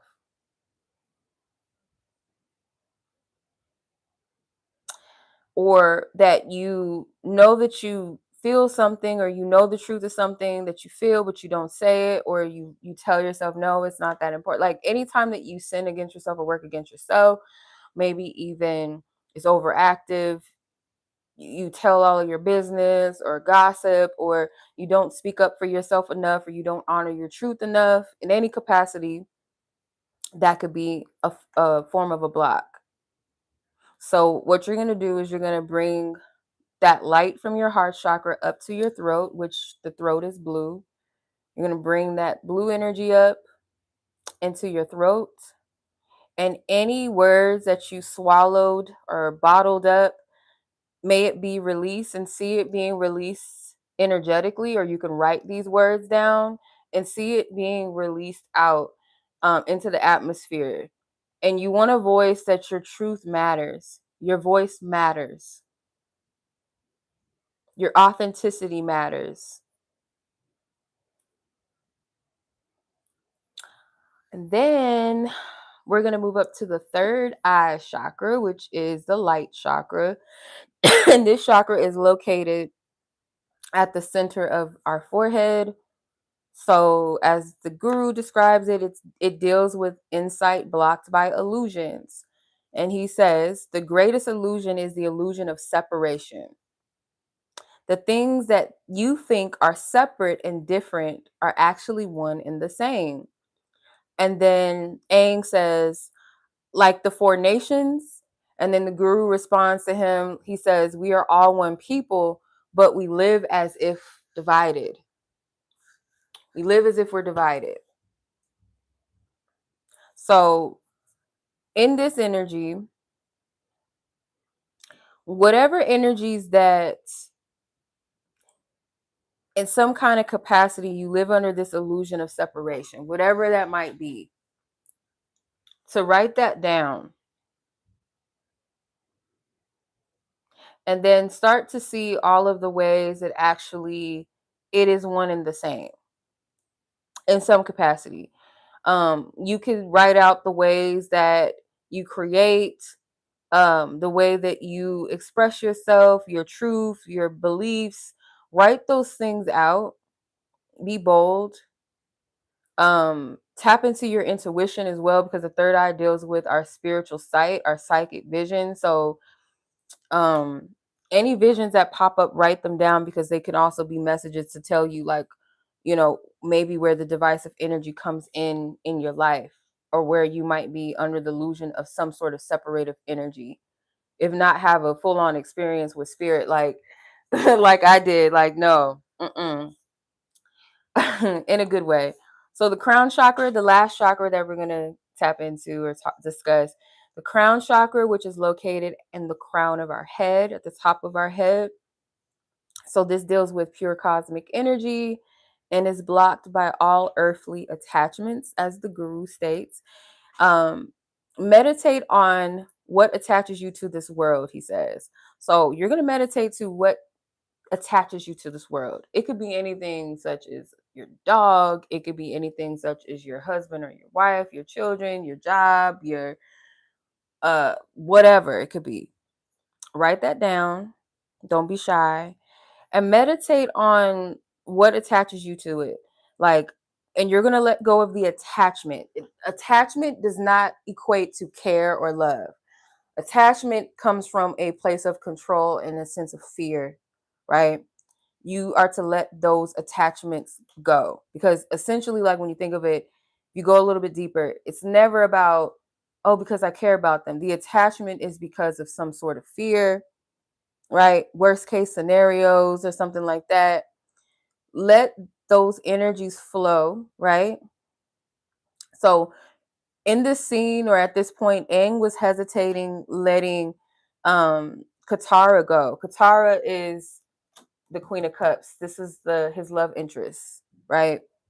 And he was like, he says, why would I have to let go of Katara, or something like that? And the guru tells him to learn to let her go, or you cannot let the cosmic energy flow from the universe. So basically, you're blocking your flow as you're attaching. It doesn't say don't care for her, but your attachment, again, what is it that attaches you? Attachments are not healthy, right?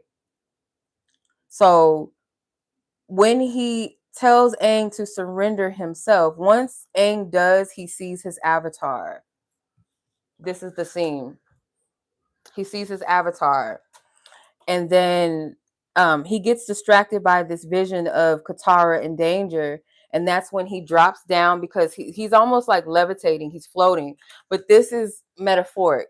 So when you're in your crown chakra, when you reach that place where you're in that higher state of mind, you're almost like not out of body completely, but your mind is in a higher perspective state. You see things way more clear. And this is what happened to me, and this is what I wrote in my journal. When I got up to my crown chakra, not even knowing that that's where I was at, I wrote, to get the knowledge, aka higher consciousness or higher intelligence, you must go through the heart chakra. You have to deal with your feelings and emotions. The heart, when you deal with your emotions, and not totally always is it going to be just all heart, because you could feel things in your body, just like how you could feel anxiety in the pit of your stomach or in the base of your spine, like closer to your butt type energy, where you feel like a little bit of that anxiety or maybe even heat down there because it's like this fight or flight energy. You got to flow through those emotions and work. It's like a snake, the kundalini. You got to work the way up. So yeah, so when he seen that vision, it was like it snapped him and he was brought back down to earth. But that was metaphoric because it really was just because of where his consciousness was, not physically like he was floating. But he was able to see his avatar, him, his higher self. Um so when he drops back down, the guru tells him, like, he says, by choosing attachment, you've locked that chakra. Once you open the chakra, you'll be able to let go, or to be able to go in and out of the avatar state at will.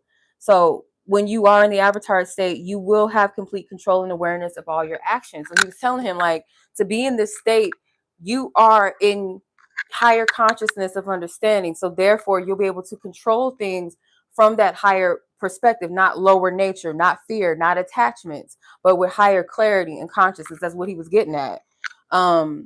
But yeah, the scene ends and he goes after Katara, and that's that. But essentially, um, when he fights the Fire Lord, that scene where he fights him, he does actually reach his avatar state. But what was weird was, like, right before he tapped into his avatar state, he got kicked. I think the Fire Lord kicked him into a rock, or like a big rock, and it hit the back of his spine, like technically almost where his heart chakra would be. So he like lets out a loud, like he grunts really loud, and he snaps into this avatar state. I always wondered, like, what was the significance of that? But for me, like, the only thing that I could put two and two together, like, it hit him in the back of his spine, but technically, like, almost where his chest would be.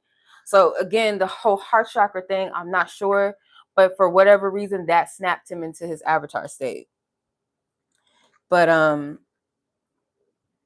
yeah, you want to tap into that pool of knowing that you are chosen, you're called, you're gifted, you are loved by source, and breathe that energy into you.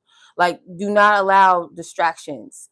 um because I feel like when you get into that higher consciousness, you start to, when you go up outside of that realm of control, when it comes to your attachments and your fears, your anxiousness, things like that, it's almost like when you try to meditate, you have all these different thoughts that pop up to kind of distract you and shit like that. Same thing. So yeah, sit with this. Don't rush this. You're not bound. You're not stuck. When it comes to, like, journaling, like, you can do it even throughout the process, like, to return back and, okay, this is what I was seeing, this is what I was feeling, this is what I remembered, this is what I was hearing. Like, document these things, make it a complete, like, an experience and connection with self and source. Like, you're taking this seriously.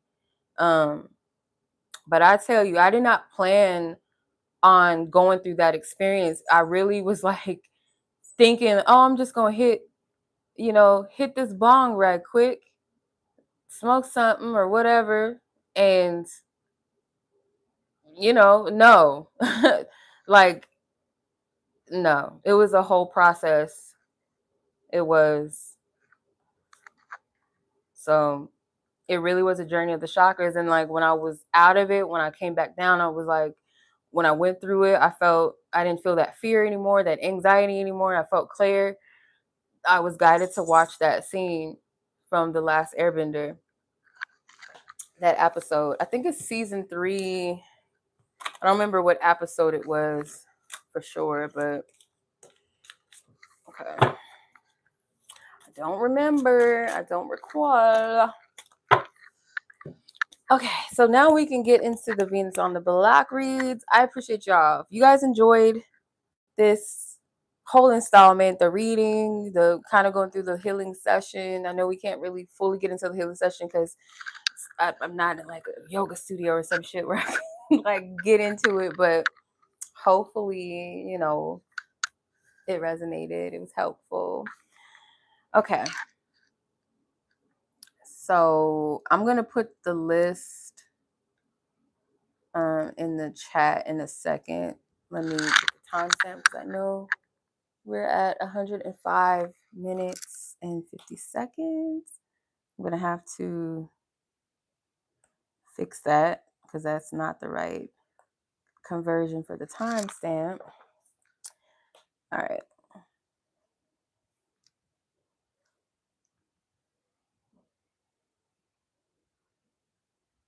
Yeah, make sure you guys run the likes up if this genuinely resonated or blessed you, or you feel like somebody in your life needs the message themselves, like to encourage them, something to confirm. Maybe you already told them, like, see, this is what I was telling you, this is what I was saying. You know, sometimes people don't want to hear from the people that they love. They want to hear it from somebody else. They got to hear it from somebody else, right? Okay. So, Lena, Breyonna, Courtney.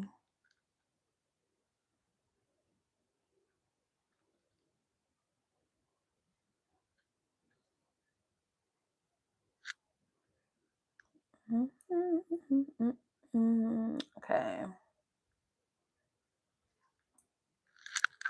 Right. So let me put the list of names in the chat so you guys know what I'm at. Does anybody know like any good like Halloween themed movies? Because I'm not like, I like some horror movies. Like I'm not into like the newer new age type. Like some of that stuff is stupid to me. Like I can't get into some of these like newer horror films and stuff. And some stuff just ain't even horror. Some stuff just really nasty and gruesome. I'm like, I don't want to watch this shit. Like, I'm not into that. I'm just not into it. I don't know. I like some Halloweens are okay. I do like childlike Halloween movies. Like Hocus Pocus is one of my movies. I love that movie down. Uh Halloween Town is a good one too. Um What's another one? There's so many. But like some good witchy movies. You know, I love The Craft. Um, I'm doing Venus. I'm not doing generals. I'm doing like kind of like self-love reads, Venus on the Block reads. There's how many? Like 9 different options. So to see all the options, they are in the description.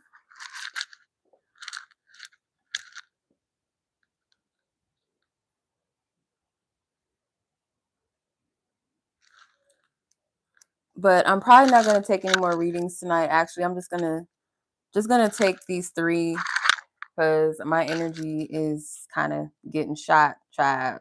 So I'm just gonna keep it at these 3 ladies tonight, you guys. If you guys want to book personal readings with me, you guys can check out my website. Okay, so I'm only gonna take 3 reads tonight. All right. So yeah. No more reads tonight, you guys. Please, please, please, please. I'm just gonna keep it at the 3. Lena, Breyonna, and Courtney. The list is now closed. You guys, Yeah, because I didn't expect like to be on here that long going in like that in the reading in the first place. I just was not prepared. Okay. All right.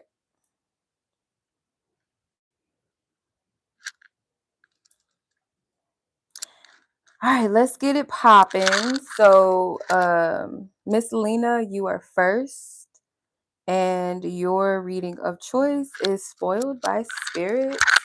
And I didn't see the rest of it, but my bad, sis. I didn't see what you said. It's all good. I'm gonna change that. Don't worry. I will change that. Let's see. 1:10:15. I gotta fix these timestamps, child. Cause all right. So, Spoiled by Spirit. All right, I'm gonna use a different deck. I think I usually use like Venus themed decks, but I ain't got time to go run up and go get them real quick and stuff. So we just gonna find a suitable deck that I have here on the table. Okay.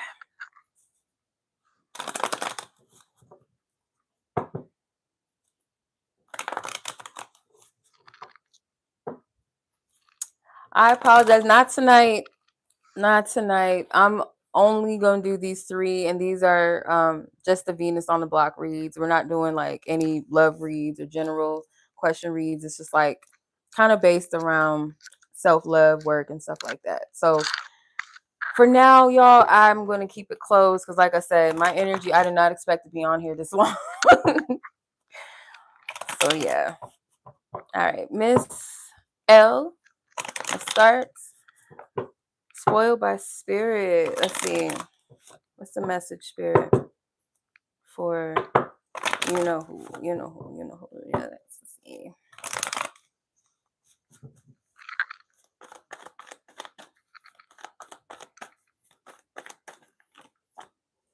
Page of Cups. Strength. Ace of Wands. Okay. 10 of Wands. So what's the dealio? What's going on? I feel like Spirit is saying like your energy of flow. I feel like Spirit wants to spoil you in some kind of like new, I heard aspirations, like new either aspirations, new creative avenues, or through like creative thinking. Like it opens the door for something.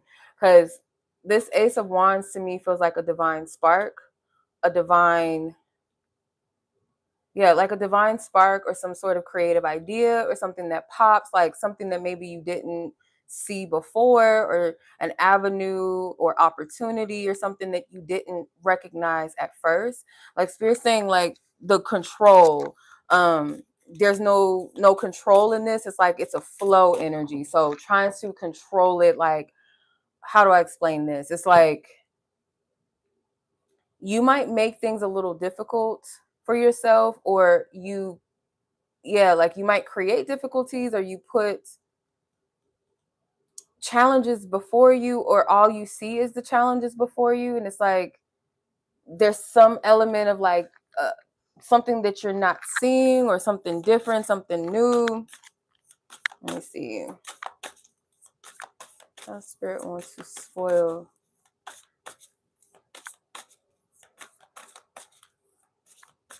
A few days. Leo, take a deep breath. Wow. Promises. It's something like Spirit saying within a few days, maybe, that you are in control of it, or it could be someone. I don't feel like this is you.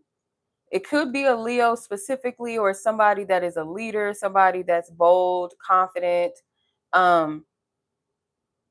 Somebody might come through in some kind of way, and Spirit say don't block it. Don't try to control it, because it's something with pride. It's a battle. Like someone might not take no for an answer. Like let's say somebody tells you, hey, I want to buy you lunch or something. I don't know. Let's say for instance, I want to buy you lunch. And you go, oh no, I got it. Don't worry about it. They might not take that. They might kind of see that as like offensive. Like, I'm being kind. Like, I don't feel like this is romantic. It could be, but I don't think so. There's a couple with the promises card here. So this is, I feel like somebody, they could remind you of someone, or it's someone that you're already familiar with. So if this person is coming in saying, I got you in some kind of way, don't fight against it. Spirit saying, take a deep breath. It's okay. Lay your burdens down. Yeah, Three of Pentacles is somebody that's collaborating or working with you or wants to assist in some type of way. Let go of the control. Don't fight against it, because it's like two people being prideful, like, because they might take pride in doing things for people or assisting or helping somebody out or something like that, and you might take pride in being independent, and you think that that's kind of an insult that somebody is offering something when you're like, no, I got it. So it's like kind of a battle between these two energies. But Spirit's saying, no, take a deep breath. It's okay. Don't try to fight this. Don't try to control this, because I don't get anything messy from this. I don't feel like it's romantic. I mean, it could be, but it is like, it feels masculine. It could be a woman that's kind of exerting this leadership. So maybe you might feel some type of way about it. But again, I'm not getting that it's a negative energy. It's like it makes you feel kind of like, no, I'm not. Like, but Spirit's saying no. Take a deep breath. And this could happen literally within a few days, like the card said. Okay. All right. Okay. All right. So that's what I'm seeing, like how Spirit is wanting to spoil you or to bless you. It's something like Spirit saying, no, be receptive. Allow yourself to receive. Because I don't know. It's somebody that's going to come through with, like, I don't know. It feels like someone that's taking the lead or someone that's very bold or something. It feels very masculine. I got to sneeze. Ooh, excuse me. Okay. But yeah, that's what I'm seeing for you, sis. I do hope that this reading, I mean, I guess prepares you. I don't know. Maybe you kind of already get a sense. You kind of understand, like, I don't know, like what it might be or who it might be, hopefully. But nonetheless, if you take anything from it, be receptive. Don't push against it. Don't fight. Don't think down on yourself or anything like that, because I'm not getting that there's a reason for you to do that. You're good. Okay. All right, sis. So much love to you. Right, Miss Breyonna. Spirit, we clear the energies out with love, light, and peace and healing. Amen. Ashe. So it is. All right, Miss Breyonna, your timestamp is 1:17:55. I'm gonna have to convert these times. 1:17:50. Was it? Okay. So yours is a love letter from Venus. Love letter from Venus. Okay.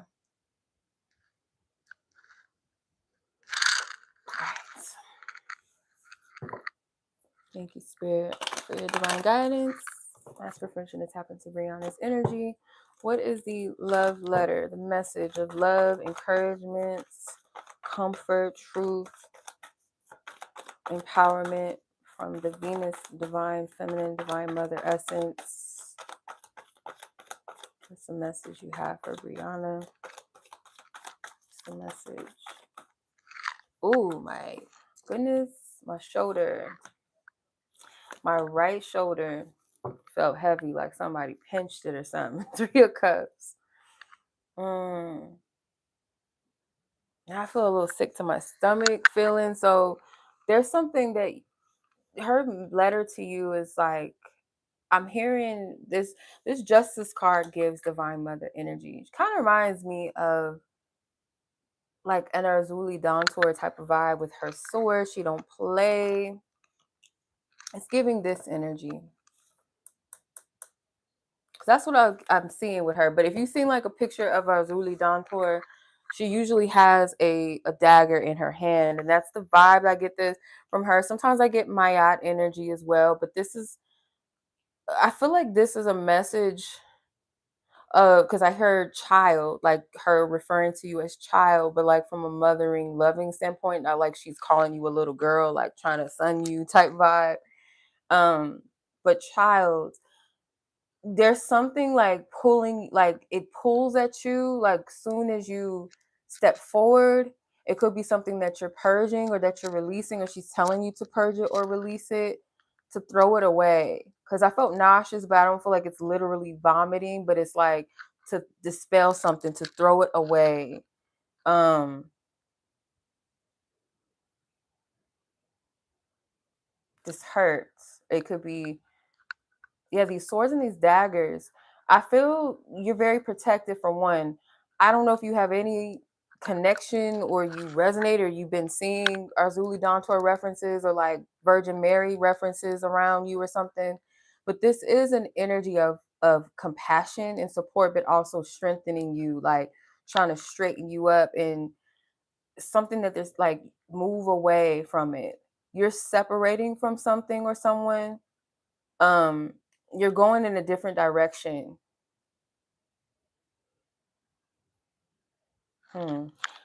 I'm getting like your wheel on your chariot, like it's almost like one of the wheels is, let's say like if it was a tire, one of the tires may have a hole in it or something. It's like something is holding you back. And let's say it's like an old tire or a donut that you know you should have changed the tire a long time ago type of thing. Like it's something that's old. Or it's like no longer functioning. It's like we got to change that. It's something that's blocking you forward. What is this? mm. It could be someone, people.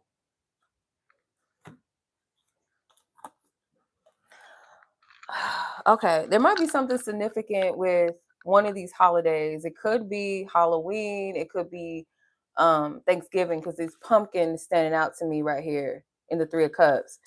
It could be like some sort of gathering or something that's significant. Like obviously, like it's significant because it's a holiday, but like some sort of occurrence, like something specific or significant is gonna happen. You got the karmic card at the bottom of the deck. I shuffled, but I wasn't done shuffling. But this is what's at the bottom of the deck. So it could be like an ex energy, somebody that you used to be. Yep. Oh shit. That you used to be in a relationship with. This is a blessing in disguise. Hold yourself accountable. Humble. Yeah, you might encounter like an ex or something at a gathering, or an ex might invite you to a gathering. It's something connected to a past lover and a gathering. And you seeing them, it might make you feel uncomfortable, but I feel like don't look at it as something negative. Look at this as like a soul alignment thing. There's something bigger than what it looks like. Like don't get caught up in the person. um Worry about yourself, hold yourself accountable. Where are you at in your elevation? This is a blessing in disguise. So in spite of what it might feel like, look like in some capacity, this is a testament to like where you're at with yourself. Just as a heads up. That's interesting. Very interesting. Yeah, because I feel like this has something to do with an ex, the humble.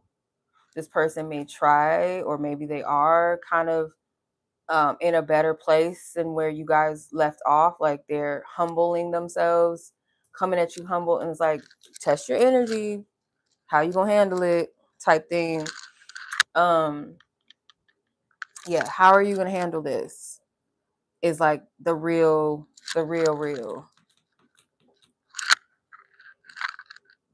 Yeah. What you gonna do when you can't say no and the feeling's not sure, but I really need to know it. How you gonna act? How you gonna handle that? What you gonna do when she wants you back? That's what it's coming to me. Hell no. Oh hell no. Not in case of the ex girl. Come on. That just came to me. That's crazy. Okay. You have to let me know. Like, what the hell? What is that? It might be Christmas because at the bottom of the humble card was Capricorn season or Capricorn person, maybe. And then side note, connect with your ancestors. Okay. Something too with sunflowers is coming to me as well. The color yellow. Could be solar plexus, could be Oshun energy, but I'm getting like sunflowers. Okay. All right, Miss Breyonna. That was your reading, sis. Much love to you. I appreciate you. Hopefully that was helpful. Hopefully that didn't scare you. But no, I don't know. That song just, I don't know. It just came to me. Oh God. Okay. All right. So I send much love and healing to Breyonna. We close this energy out with love, light, and peace. Thank you, Spirit. And lastly, we're going to read Miss Courtney. Let's tap in. Timestamp 120. Damn, I can't see that. Is that a 5 or a 3? 125.36. Okay. All right, but I'm going to change that timestamp because that is not right. We got to convert it. You had number 8. Okay. Let's see. Number 8 is sweet like sugar, sacred like honey. Discover the sweetness and sacred value within you that others are meant to experience and honor. Okay, let's tap in. All right, Miss Courtney. All right, ask for permission to tap into Courtney's energy only for the sake of the reading. What she needs to know, what she needs to see.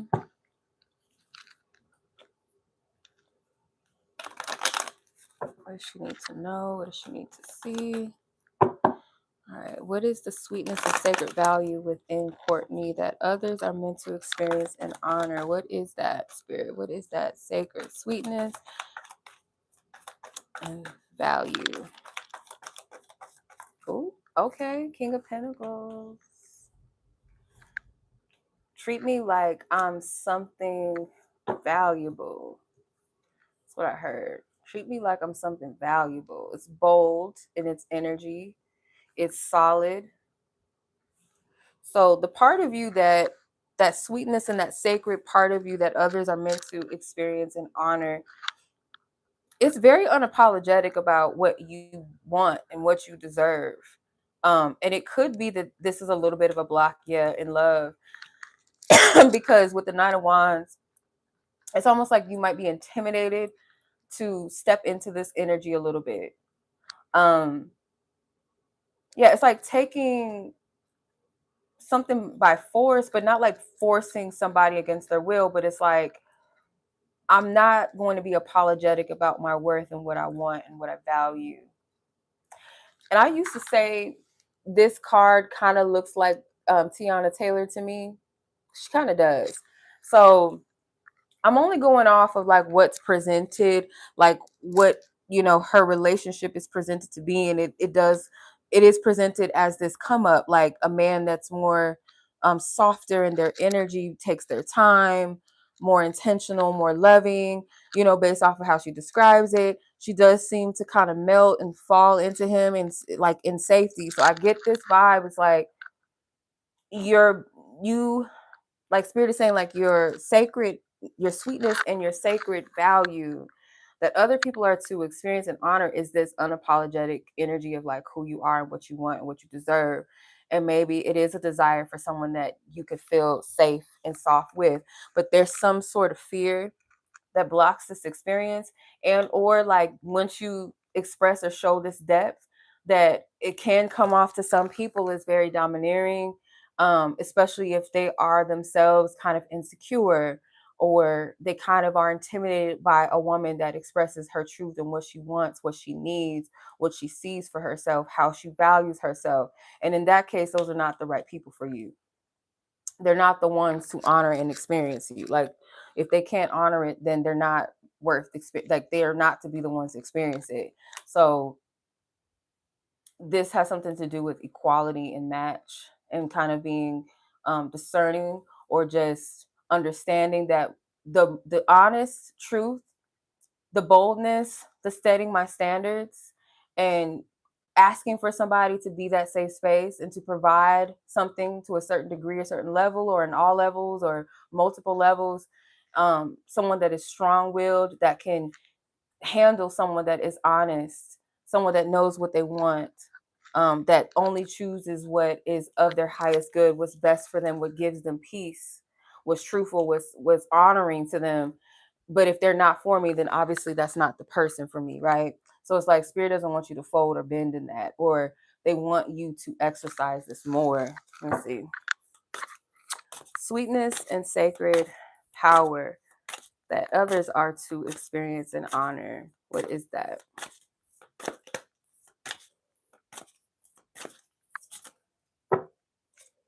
Priorities, Virgo, connect with your ancestors. Okay. Excuse me. So what I get from this is like someone that is going to prioritize your connection. Doesn't mean like they don't have a life and other things as well, but they do place you in their priority list. Like they're not just going to put you on the back burner. That's something like the right person will, this could be very distinctive because maybe you're used to people not prioritizing the connections with you or making excuses, not making time. Like, yeah. And then the Virgo card, mm, I get Oshun energy. Obviously, Beyonce does quite a bit, like reference Oshun and embodies Oshun's energy. So there's something with that um, very bold, divine, feminine, but also very sacred, sensuality, flirty, fertile, abundant, lighthearted, carefree vibe. But it's also an energy of you'll feel what it's like not to have me. Once you cross me or disrespect me or think that you don't need me, you're gonna feel my absence type vibe. Um, and then connecting with your ancestors, this could be something to do with generational traumas and cycles, like not wanting to repeat certain patterns. So it's like, what would my high consent, like my high council ancestors encourage me to approach love, or what energies am I walking away from in generational cycles and traumas and blockages? What are those that I'm dispelling or I'm disconnecting from, cutting cords and ties with, and what new energies am I feeding into our legacy? Who fits that? It could be consulting your ancestors in that sense, or just seeing the patterns of your previous ancestors and maybe the elders that live now, like kind of seeing how those patterns play out. Is it certain things that you want to take that you feel like is legacy building, that you feel like are healthy traditions, and what things are unhealthy, what maybe cycles and blockages when it comes to that? But as far as that goes, yeah, in other words, I feel like they don't want you to play about your energy. They don't want you to play small. They don't want you to mince or hide your value, your worth, who you are. Like if you come up against people that are just kind of weak-minded, insecure, intimidated by your energy, that is a sign that they're just not it. They don't measure up. Because it takes somebody that is stable and grounded, but also someone that knows who they are, someone that's confident, someone that is a leader, someone that has vision. I feel like that's more so what you're looking for, and not to bend, like with people that hide behind things, that avoid, that run. You want someone that chooses you as you chooses them, or as you choose them. So, yeah.